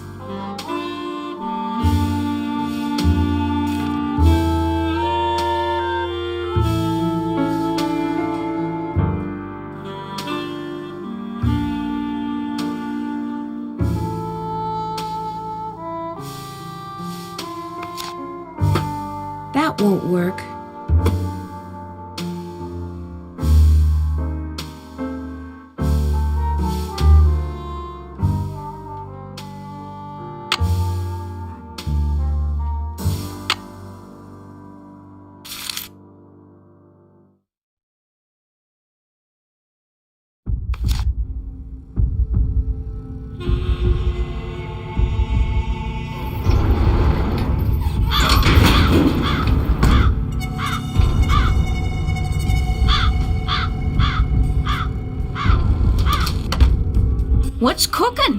Well, I'll talk to you later. Don't take any wooden nickels.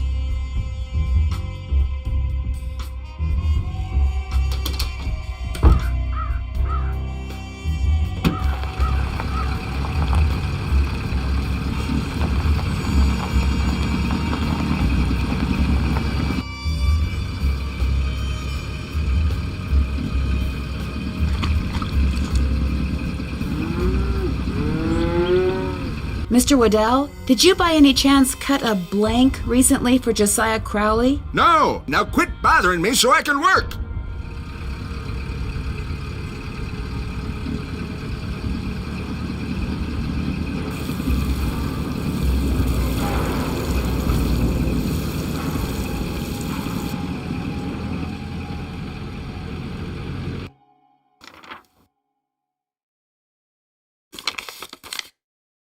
Hello again.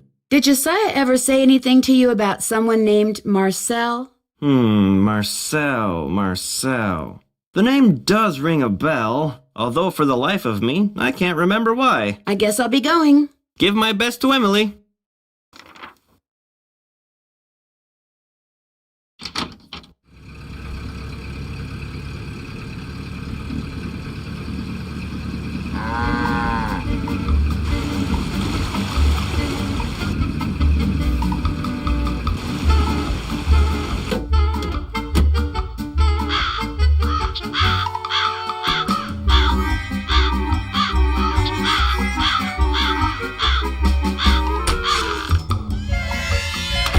Hello, Miss Drew. Hi, Mr. Topham.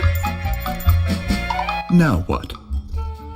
Do you by any chance know who Marcel is? Marcel was what Josiah called his favorite hat. His hat?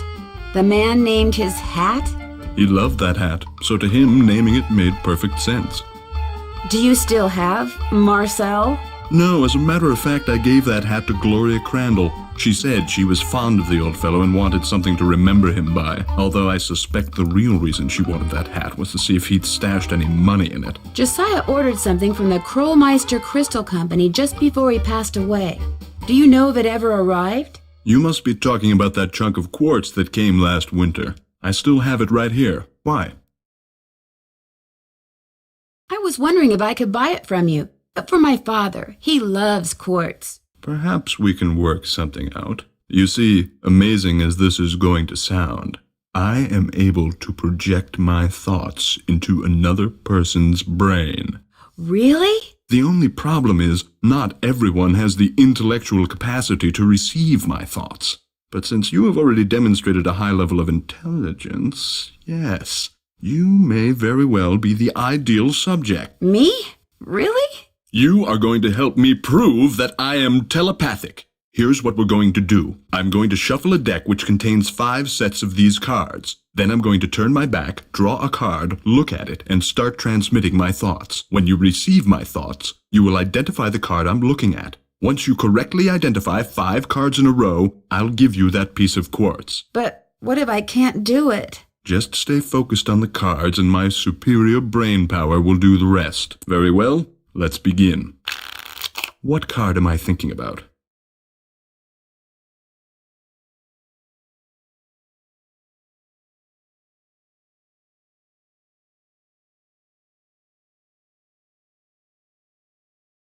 I think it's this one. Incorrect. You must focus. Here's another. What card am I concentrating on?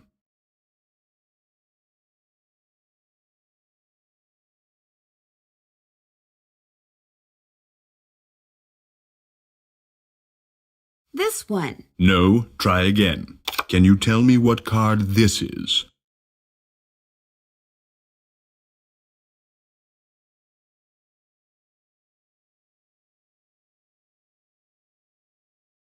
This one. Excellent. Here's another.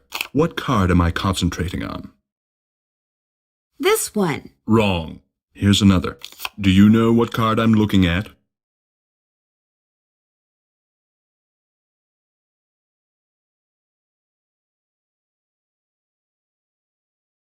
I think it's this one. Wrong. Well, you failed to correctly identify 5 in a row. Shall we continue? You bet. Ready when you are. Very well, let's begin. What card am I holding?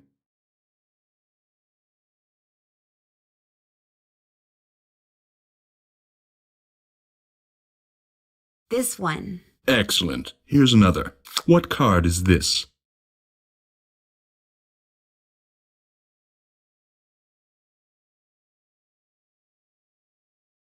I think it's this one. Wrong. Here's another. What card am I thinking about? This one. Wrong. Here's another. Do you know what card I'm looking at? This one? That's not right. Here's another. What card am I holding? This one. Very good. Oh my gosh. Whenever he picks up a particular card, he always says the same thing. Well, you failed to correctly identify 5 in a row. Shall we continue? You bet. Ready when you are. Very well. Let's begin. What card am I concentrating on? This one. Excellent. Here's another. Which card am I thinking of?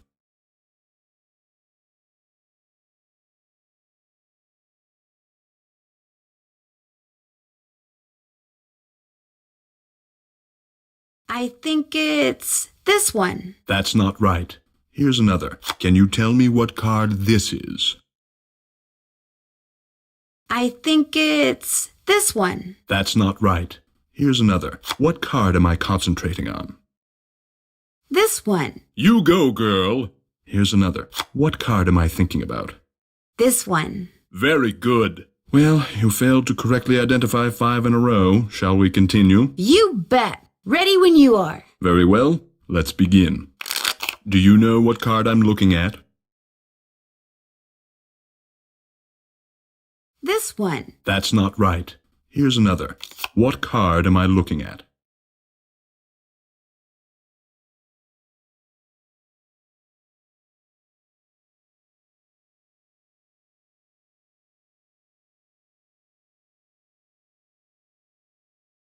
I think it's this one. Incorrect. You must focus. Here's another. Which card am I thinking of? This one? No, try again. Which card am I thinking of? I think it's this one. Wrong. Here's another. What card am I looking at? I think it's this one. Wrong. Well, you failed to correctly identify 5 in a row. Shall we continue? You bet. Ready when you are. Very well. Let's begin. What card am I looking at? I think it's this one. Excellent. Here's another. What card am I thinking about? This one? Very good. Here's another. What card am I holding? I think it's this one. Very good. Here's another. What card am I thinking about? This one. Yes. Here's another. Do you know what card I'm looking at?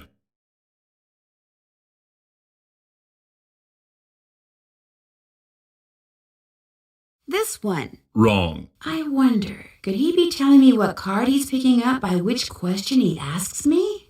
Well, you failed to correctly identify 5 in a row. Shall we continue? You bet. Ready when you are. Very well. Let's begin. Which card am I thinking of? This one. Wrong. Here's another. What card is this? I think it's this one. No, try again. What card am I looking at?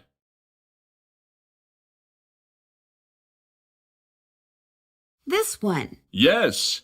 Here's another. What card am I holding? This one. Yes.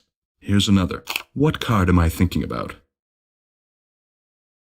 I think it's this one. Wrong. Well, you failed to correctly identify 5 in a row. Shall we continue? You bet. Ready when you are. Very well. Let's begin. Tell me, what card is this?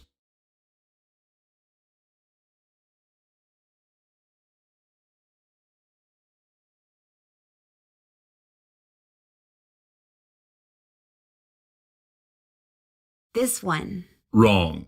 Here's another. What card is this? This one. That's not right. Here's another. What card am I concentrating on? This one. Wonderful. Here's another. What card am I concentrating on? This one? Yes.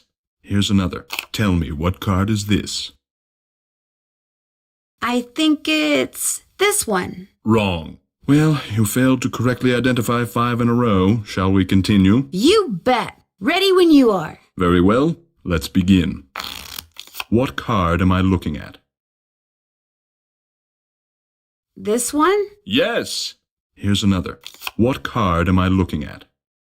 I think it's this one. Wonderful. Here's another. What card am I concentrating on? I think it's this one. Wonderful. Here's another. Do you know what card I'm looking at?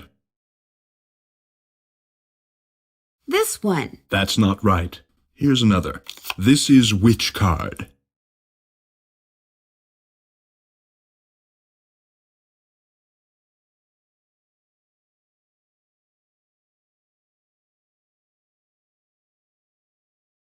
This one? Wrong. Well, you failed to correctly identify 5 in a row. Shall we continue? You bet. Ready when you are. Very well. Let's begin. What card is this? This one? Wrong. Here's another. What card am I concentrating on? This one. Excellent. Here's another. Tell me, what card is this? I think it's this one. Wrong. Here's another. Tell me, what card is this? I think it's this one. You go, girl. Here's another. What card am I looking at?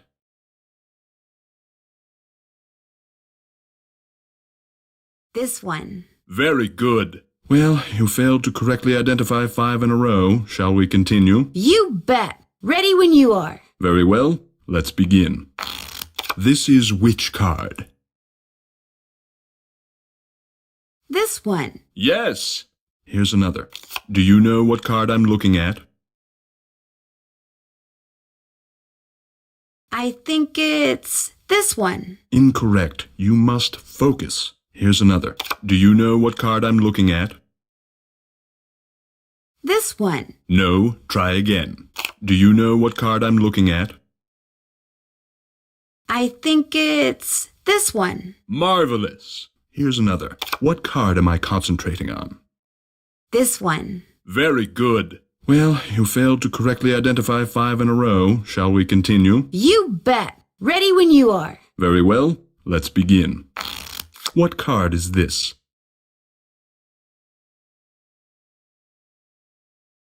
This one. Very good. Here's another. What card am I holding?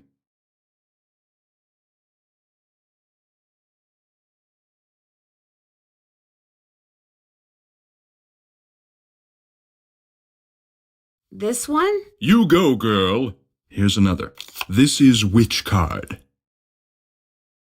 I think it's this one. Very good. Here's another. What card am I holding? This one. That's not right. Here's another. Which card am I thinking of? I think it's this one. Wrong. Well, you failed to correctly identify 5 in a row. Shall we continue? You bet. Ready when you are. Very well. Let's begin. This is which card? This one? Marvelous. Here's another. What card am I holding?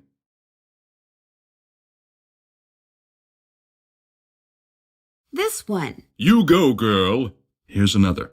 Can you tell me what card this is? This one. Yes.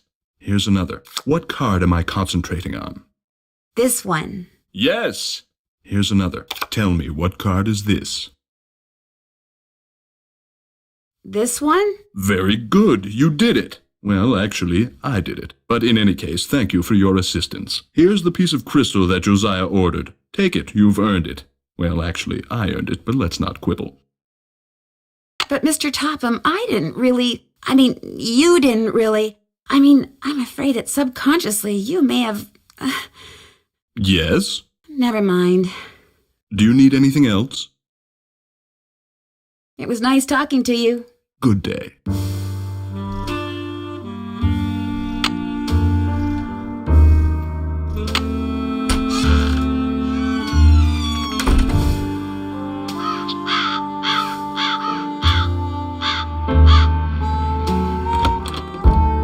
What's cooking? Well, I'll talk to you later.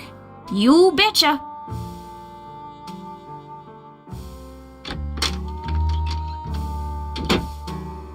Hi, Nancy. Would you happen to know where your mother put Josiah's favorite hat? Look in the drawer right below me. That's where all Mom's mementos are. I'll be back in a little bit. Thanks again, Nancy.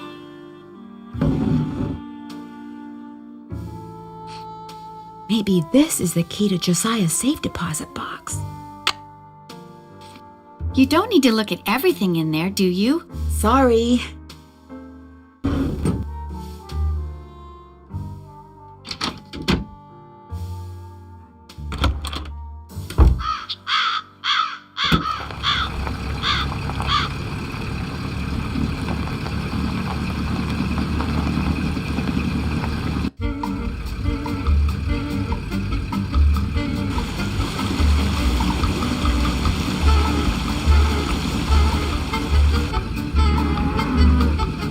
Hello, Mr. Waddell. Now what? I need for you to cut a blank from this piece of quartz. No big deal. Let's see it. The blank needs to be just like the one you made before for Josiah Crowley. Like I said, no big deal. You're gonna have to cough up $2, though. You can pay me when you pick it up. Good day.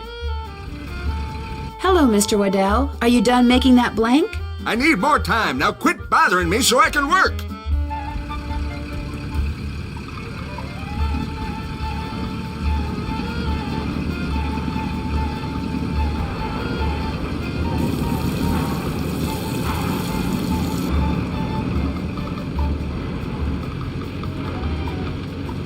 Hi, Uncle John. This telegram must be for Willie Joe's sister, Lizzie Joe. Right you are. I'll take it to her. Last I heard, they were fussing at each other out by the tracks.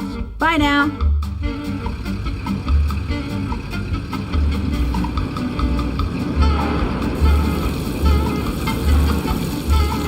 Did you deliver that telegram? I sure did. Good for you. Here's your money. And here's your next telegram. Head over to Krollmeister Nails and deliver this to Dee Dee. Keep up the good work. Hi, Mr. Connor. I have a telegram here for Dee Dee. She's out back boxing up nails. I'll take it to her. You change your mind about that tip? Oh, that's okay. That nail you tried to give me before wasn't rusty, was it? Let me check. Nope. Nice and shiny and sharp. Good. Bye.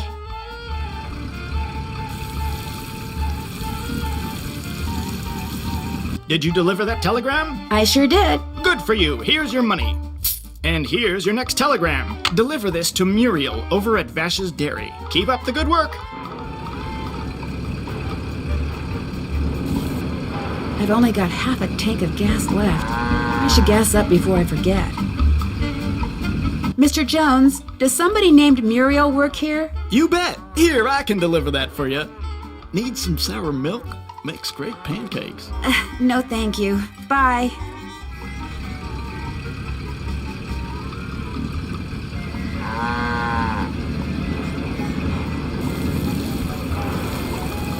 Did you deliver that telegram? I sure did. Good for you. Here's your money. And here's your next telegram. This needs to get to Mr. Cobb of Sunnybrook Farms. Keep up the good work.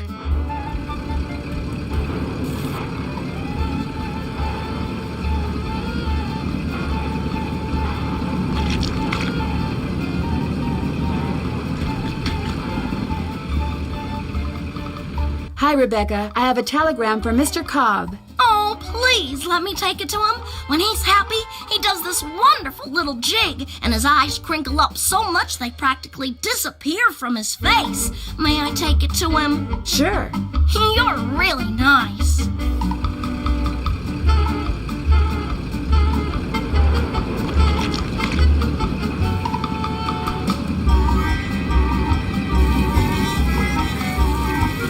Did you deliver that telegram? I sure did. Good for you. Here's your money. And here's your next telegram. This one goes to Counselor Jack over at Avondale Camp. Keep up the good work.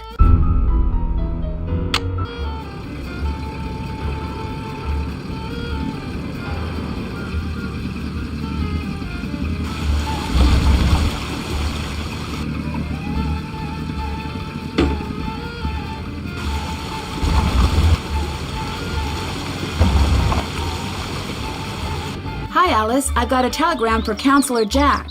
He's around here somewhere. Just give it to me. I'll get it to him. Thank you. Bye.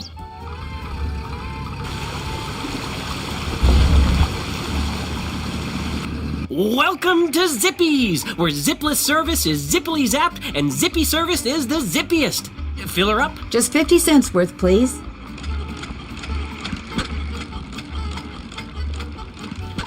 That'll be 50 cents. Here you go. Drive zippily.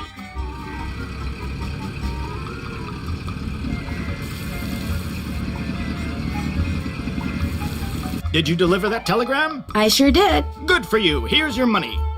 And here's your next telegram. Go to the observatory and deliver this to Woody. Keep up the good work.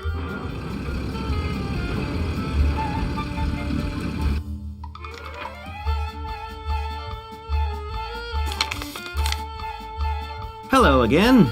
I think I found the key to Josiah's safe deposit box. Really? I have it right here. It is from this bank. May I see if it opens the box? It takes 2 keys to open a safe deposit box. The owner's key and my key. And in this case, I'm under no obligation to open it for you. Oh, but However, were you to do me a small favor... Sure. I hired a seamstress to make a dress for my wife's birthday next week.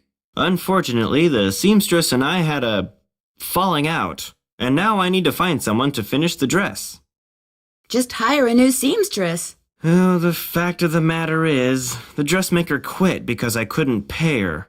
I misled you before. Business is not fine. This bank is on the brink of ruin. Oh, I'm sorry to hear that, Mr. Archer. I wanted to get my wife something nice because, well, it might be the last nice thing she gets for a long, long time. Now, Emily once mentioned that Jane used to be a dressmaker. Say no more. Just give me the dress and I'll take care of it. I have it right here. The seamstress said that all the pieces have been cut out and basted together. All that's needed is a sewing machine. When it's finished, bring it back and I'll let you try that key in Josiah's safe deposit box. I guess I'll be going. Give my best to Emily.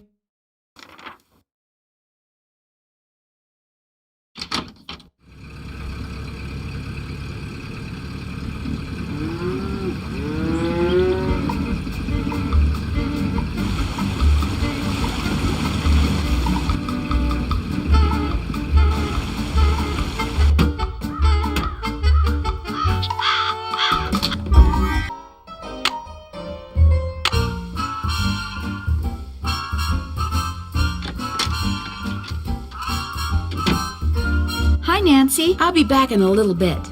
You're the best. What could have made this picture move? Would it be all right if I used your sewing machine? Go right ahead, but remember, you're on your own. There's no needle. It's probably in the box with the rest of Mom's sewing stuff.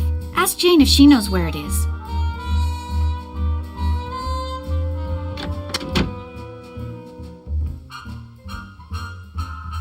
What's cooking? Would you happen to know where the needle for the sewing machine in Emily's room is? I moved all of Gloria's sewing things out of there and put them in a little box. Look, I'm supposed to get the pies we baked before all the hullabaloo this morning ready for the delivery man. They gotta be put in the shipping container just so, or he casts a kitten. This is how he wants them organized. Now why don't you go out on the porch and get those pies ready to go while I look for that sewing box? Sounds good.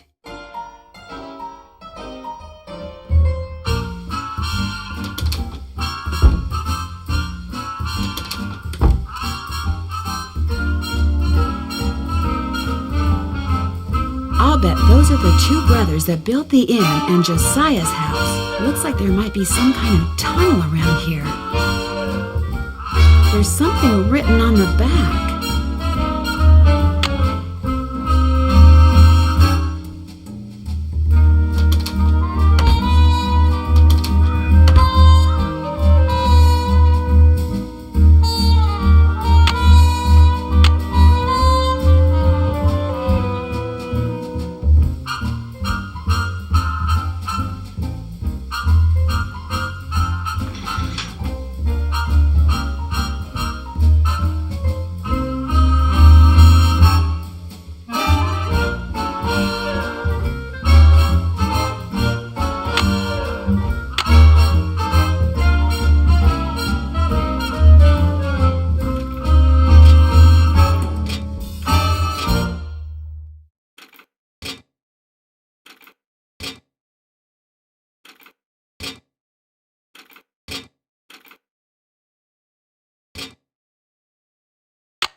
Thanks for doing the pies. The more I do it, the worse I seem to get at it. Here's that box. I'm sure that sewing machine needle is in there somewhere. I see it. Remember, when it comes to using it, you're on your own, kiddo. Well, I'll talk to you later. You betcha.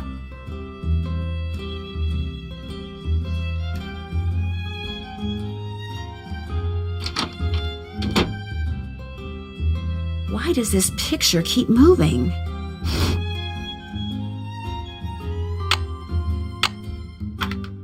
All I need is the dress Jim Archer gave me, and I can start sewing. Would I wear this? No. I can do better than this. Too many mistakes. I'd better do it over.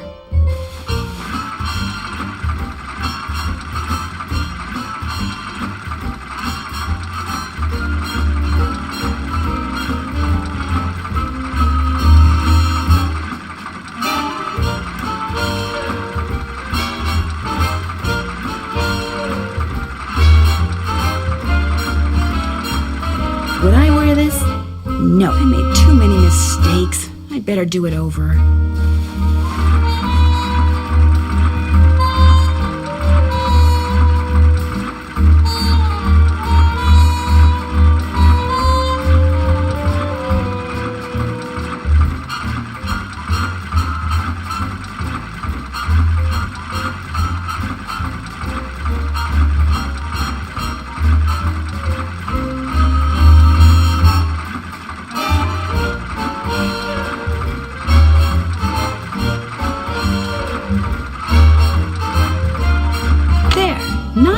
Miss Drew.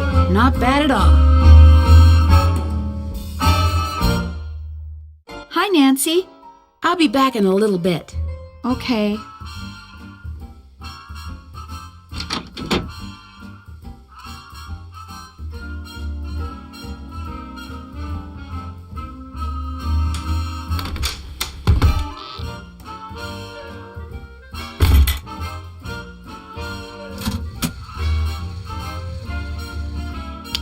From the looks of those lanterns, I'm not the only one who's been down here recently.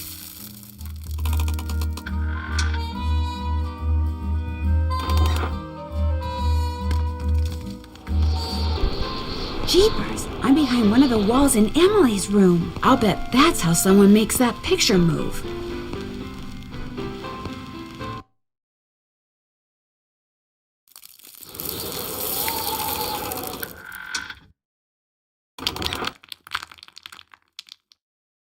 An old piggy bank. Swell, $1. This piggy bank looks like it's been here for a long time.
Guess I better not leave the lights on. Jeepers, that sounds like Richard Topham.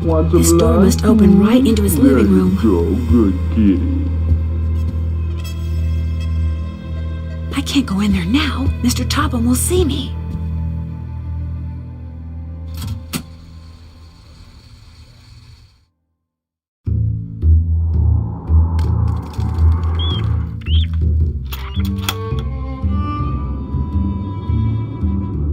Guess I better not leave the lights on.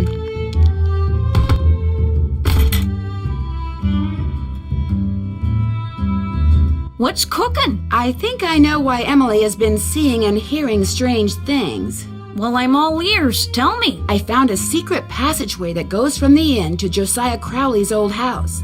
And off of it, I found a staircase that leads to a space behind a wall in Emily's room. That's the staircase that's in this old picture. You mean the noises that Emily's been hearing? The things she's been seeing? It's because someone's been sneaking around behind the wall in her room? It may even be that someone is trying to scare her on purpose. On purpose? Who would want to do something like that? I was able to open the staircase because I saw the picture I just showed you. And I found that picture on the shelf in your podium. You mean it was right there under my nose? Hold the phone! You think I'm the one who's been sneaking around? Can you think of somebody else who may have had access to that picture? Anyone who's ever been behind this desk could have seen that picture. It's hardly fair to go pointing a finger at me. Maybe Emily will know something about it. She went into town to run some errands. At least that's what I told her to do. Heaven knows she could use some fresh air. Well, I'll talk to you later. Bye now.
Hello, Mr. Waddell. Are you done making that blank? Have you got my fee?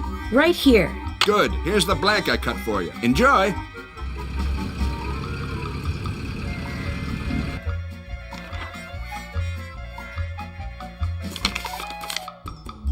How's the dress coming? Great. I did it myself. This is beautiful. Thank you. Now let's see if that key you found opens up Josiah's safe deposit box. That was Josiah's key, all right. But that is not Josiah's will. It looks like some kind of journal. Would it be okay if I kept this? If it was money or jewelry or something like that, I'd turn it over to Topham. But a journal? Finders keepers as far as I'm concerned. I'll be at my desk if you need me. It's locked, naturally. Anything else I can do for you? I guess I'll be going. Come back anytime.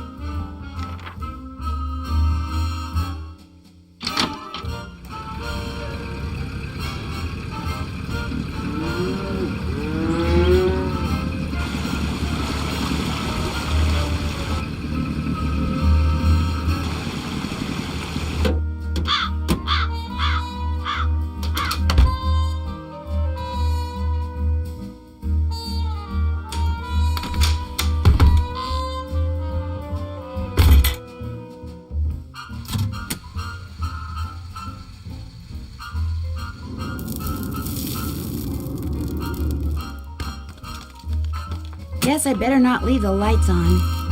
I don't hear anybody. Now would be a good time for me to sneak inside and have a quick look around. Clear your mind of all thoughts. Think about nothing save that spoon. Yori, be quiet. You're disturbing us.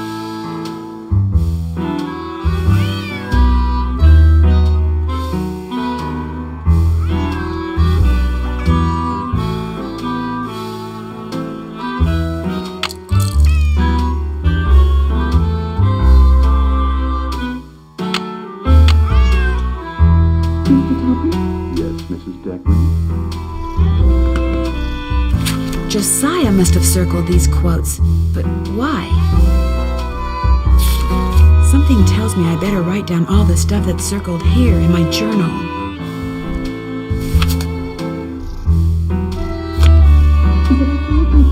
Yes, it's okay if you blink. Just keep focusing. Your eyes, your thoughts, focus.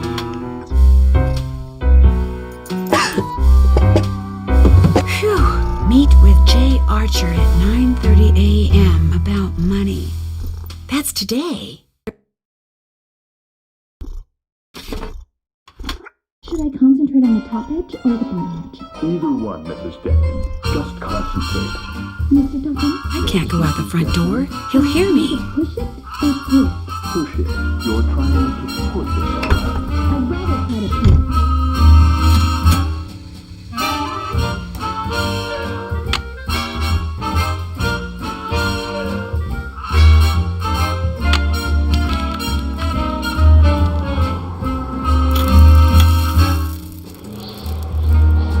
Guess I better not leave the lights on.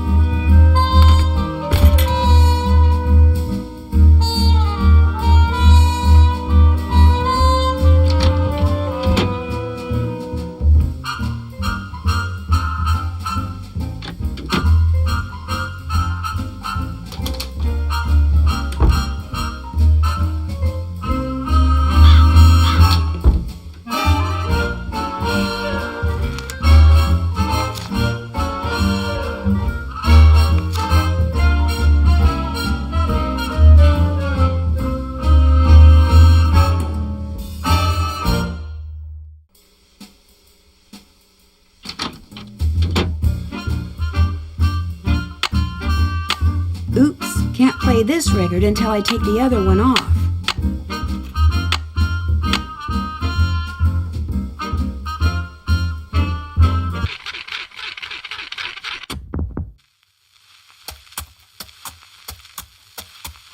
I'll never forget the night it all began, that dark, stormy, fateful night when I decided the time had come to rid the world of the creature.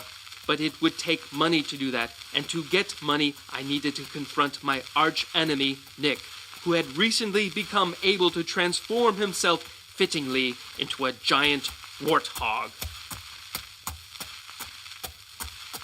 When his forest hideaway came into view, I dismounted and approached the door on foot so I could take him by surprise.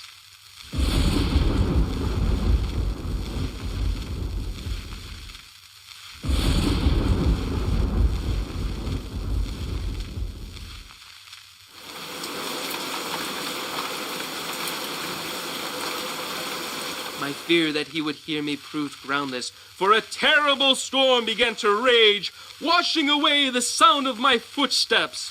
I peered through the rain-streaked window beside his front door and could see him sitting in front of the fire. He had returned to human form, but the malicious smile on his face suggested that he was recalling his recent porcine exploits. Seeing that the door was unlocked, I hurled it open and marched across the room toward him. "Step away from that bottle of warthog potion," I commanded, "and give me the 20 gold coins you stole from my poor servant." "I'm not going to give you a thing, save, perhaps, a taste of my sword." And with that, he drew his sword. In an instant, I had drawn mine, and so commenced the fiercest sword fight the world had ever known. The storm raging outside paled in comparison to our battle. To my surprise, Nick's experiences as a lower life form seemed to have improved his skill as a swordsman. I feinted, I parried, and yet victory eluded me.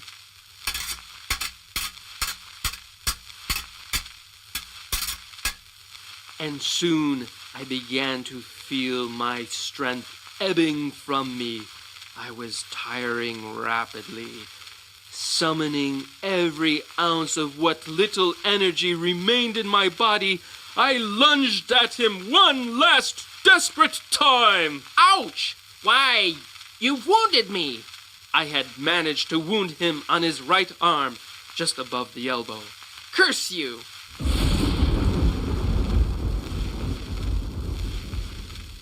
His words, punctuated as they were by an untimely clap of thunder, sent a shiver down my spine. "Save your breath," I intoned, "and give me those gold coins." Here, take your precious coins. He tossed the bag of coins onto a chair, but as I reached for them, he reached for his bottle of potion, and in a matter of seconds, my night had gone from bad to horrible.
Flute, 7.025 megahertz. Puck!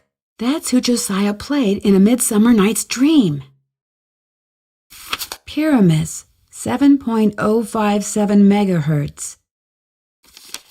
Thisbe, 7.050 megahertz. It looks like some kind of record of the people Josiah talked to on his ham radio.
Looks like Josiah was a ham radio operator.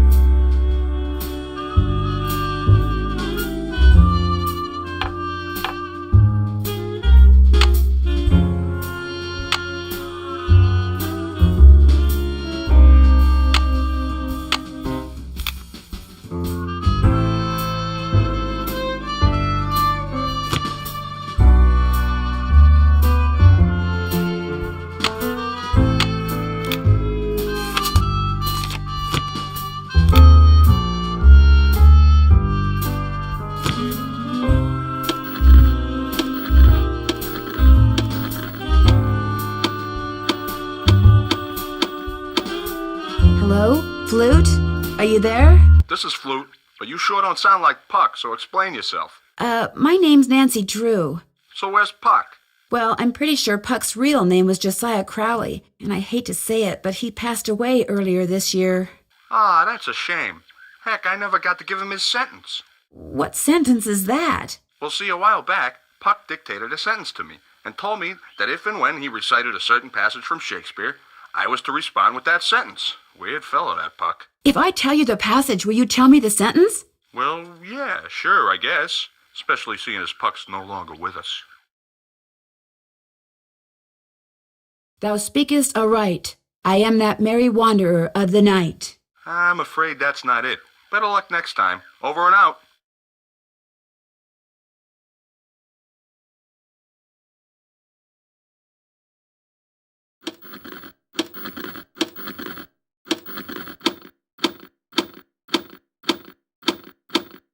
Hello? Flute?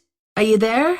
Flute here. Hello, Nancy Drew. I know that Shakespeare passage, really. Let's hear it. If we shadows have offended, think but this, and all is mended, that you have but slumbered here while these visions did appear. I'm afraid that's not it. Better luck next time. Over and out.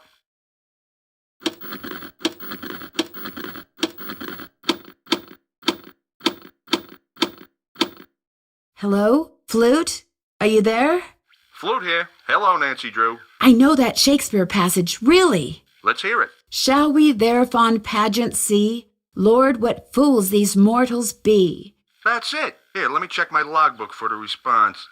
Now I'm supposed to say, leave by road when the owner is in, because then there will be thieves about. Leave by road when the owner is in, because then there will be thieves about? Those were Puck's exact words.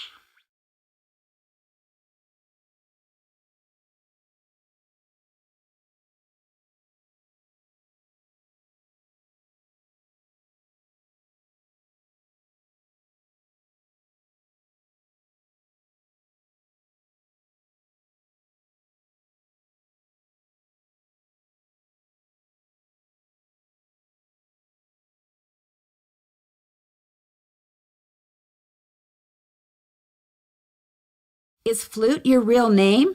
No, it's just what Puck insisted on calling me. What'd you say his real name was? Josiah Crowley. Strange. I never heard of him. Why is that strange? He led me to believe he was this big cheese out in Hollywood. You know, some famous producer, director or something. Said he owned his own studio. He didn't own a studio, and he certainly didn't live in Hollywood. I'll be darned. So he was just lying to me. Well, that's all right. I may have told him a fib or three over the years myself. Like the time I told him I was a scratch golfer. I don't even know what that means. In any case, hope I've been of some help. Over and out.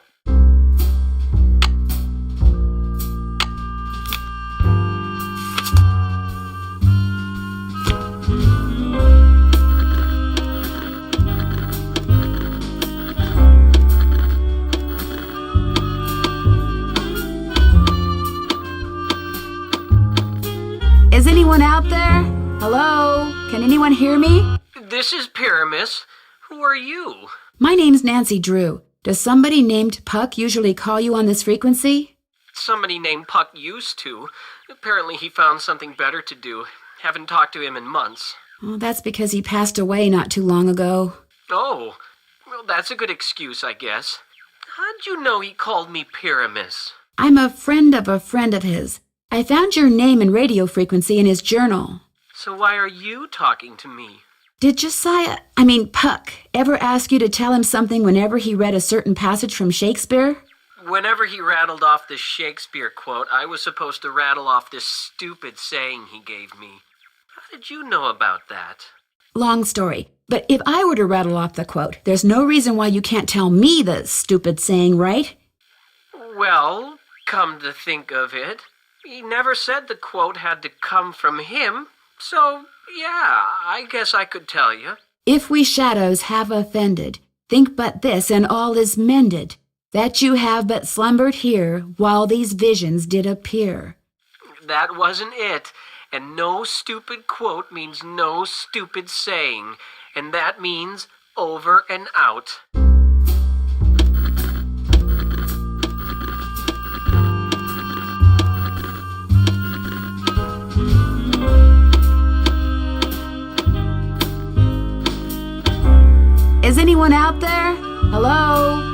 hear me? This is Pyramus. Is this who I think it is again? It's Nancy Drew. I'm pretty sure I know what that Shakespeare quote is. Try me. Thou speakest aright. I am that merry wanderer of the night. How'd you know? Long story. What did he tell you to say in response? Wait a minute. I had to write it down. Here, you're gonna love this. A barking dog would do well to hold his tongue in a dangerous neighborhood. A barking dog would do well to hold his tongue in a dangerous neighborhood. I told you it was stupid. I really appreciate your help. Just out of curiosity, what kind of car did Puck drive, do you know? I don't think he had a car. And he tried to tell me he was rich. Over and out.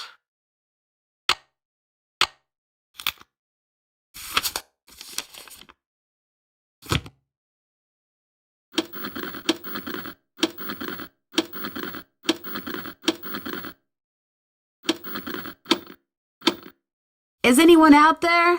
Hello? Can anyone hear me? I'm Thisbe, but only Puck calls me that.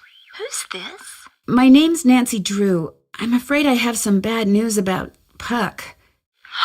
Oh dear, they closed the play he was starring in, didn't they? That's why I haven't heard from him. He's too far down in the dumps. Oh, I was afraid it was something like that. Actually, you haven't heard from him because he passed away several months ago. Oh my, that's worse, isn't it? And after all that rigmarole he went through, making sure I knew my line and understood my cue? Your cue? Yes, you see, Puck, or whatever his real name is, or was, Puck wanted to share his love of acting with me. So he gave me a line to say, a very curious line I might add, and told me to repeat it only after I heard my cue. A passage written by Mr. William Shakespeare. So if I cue you with a passage, you'll respond with the line he gave you to say? Immediately. I know it by heart, you see. Here goes. If we shadows have offended, think but this, and all is mended, that you have but slumbered here, while these visions did appear. The authorities are alert for bad water, so do not go this way. The authorities are alert for bad water, so do not go this way. That's what I was to say, although my delivery was much better when Puck was coaching me. And now, as Puck was fond of saying, I bid you adieu. Over and out.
A golf ball, no doubt meant to be used on that golf course of Josiah's.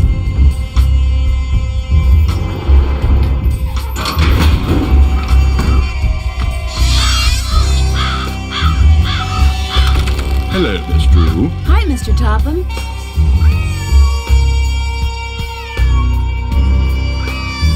Now what? It was nice talking to you. The feeling is almost mutual.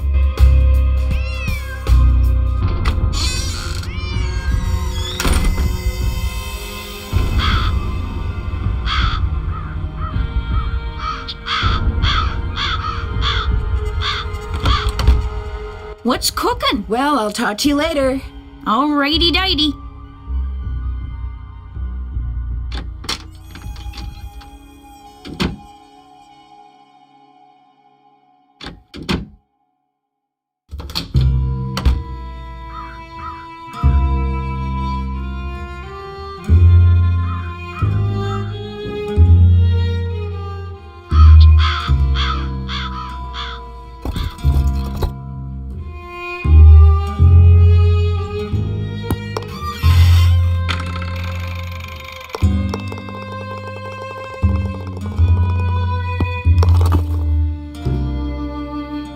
Another safe deposit box key?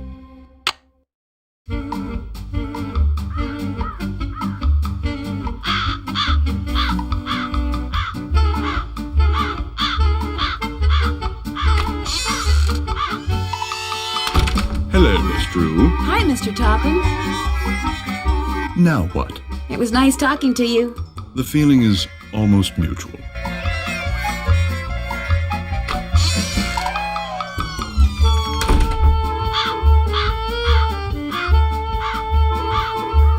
Emily, please, just settle down. It's all right. It's not all right. Stop lying. Something's wrong with me. You've got to go talk to Emily. She's in a bad way. Did you tell her about the secret passageway I found? I never got the chance. Please, go talk to her. She won't listen to me. I'm no help at all.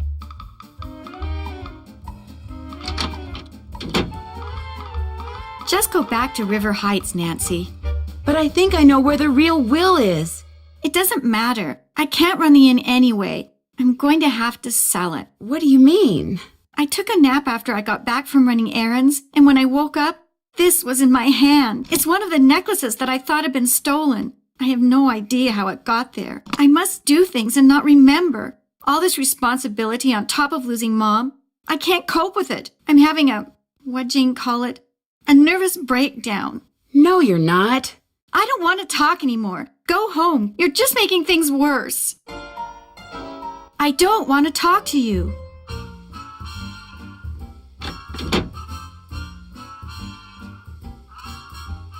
Did you talk to her? Do you see what I mean? No wonder I never saw or heard anything. It was all in her mind. I'm not so sure, Miss Willoughby. What's more, I think I found something that'll solve all her problems. I'll talk to you later.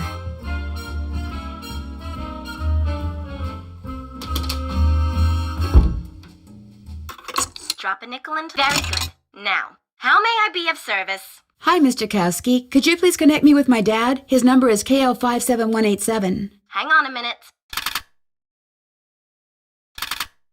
Carson Drew. Hi, Dad. Nancy, everything okay? It turns out that the bank Jim Archer owns is in danger of failing. That's terrible. How do you know? He told me, after first telling me he was doing just fine. He lied to you? That's disturbing. It also makes me sure that that was his car I saw outside the inn this morning. You think he stole that jewelry? If that were the case, why would he tell you that he was going under? All his problems would have been solved. Maybe it's not just him. Maybe he's working with someone. Or maybe you're just barking up the wrong tree. Goodbye, Dad. Bye-bye.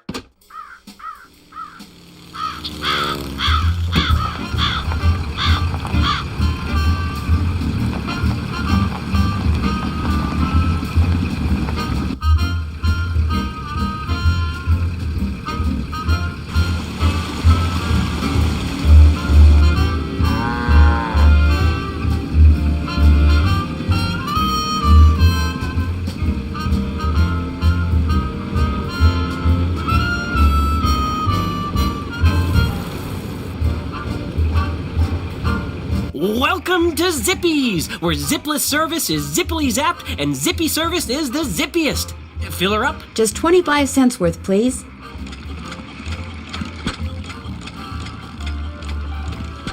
That'll be 25 cents. Here you go. Drive zippily.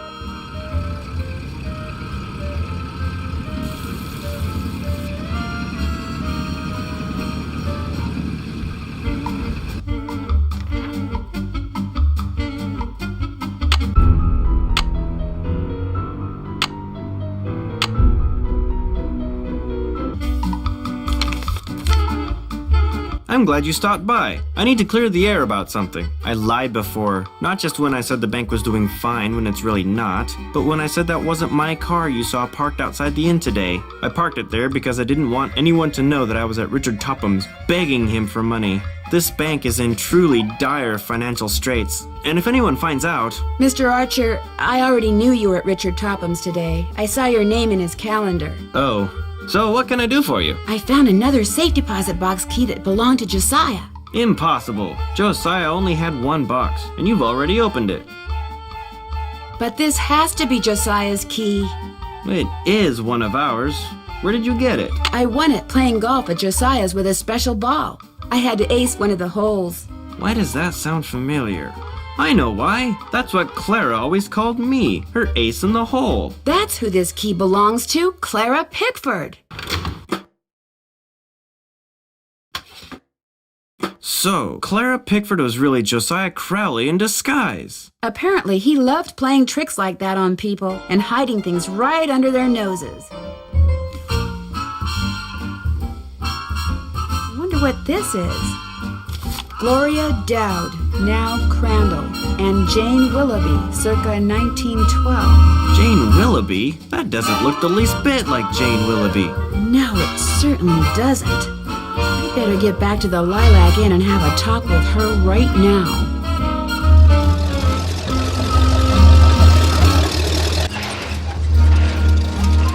Move out of the way, would you please? I'm kind of in a hurry. You're not going anywhere until you tell me who you really are. What are you talking about? I just saw a picture of Jane Willoughby, the real Jane Willoughby. It's been swell knowing you, sister.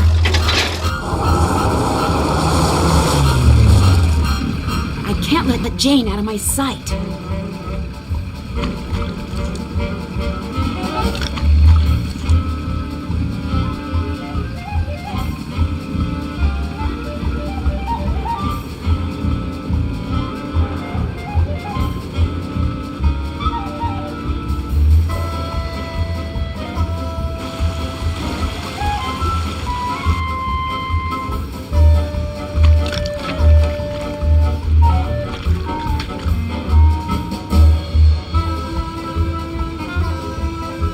She's heading for the state line. I know. I'll take a shortcut and head her off.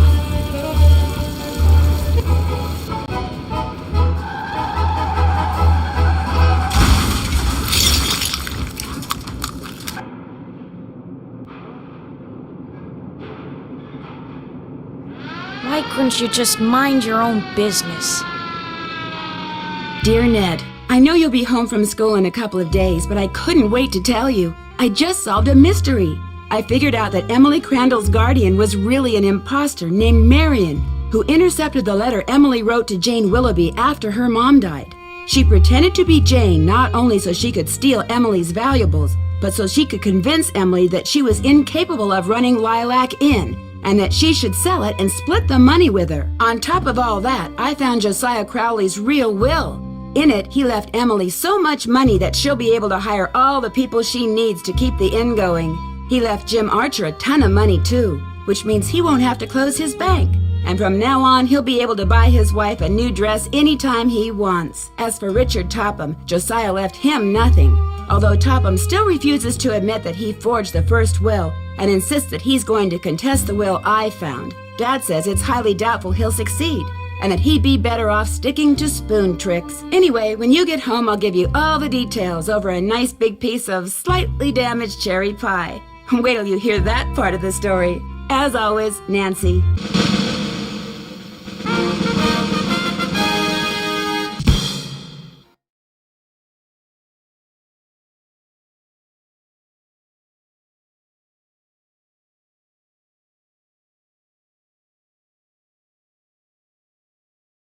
Great news, I think.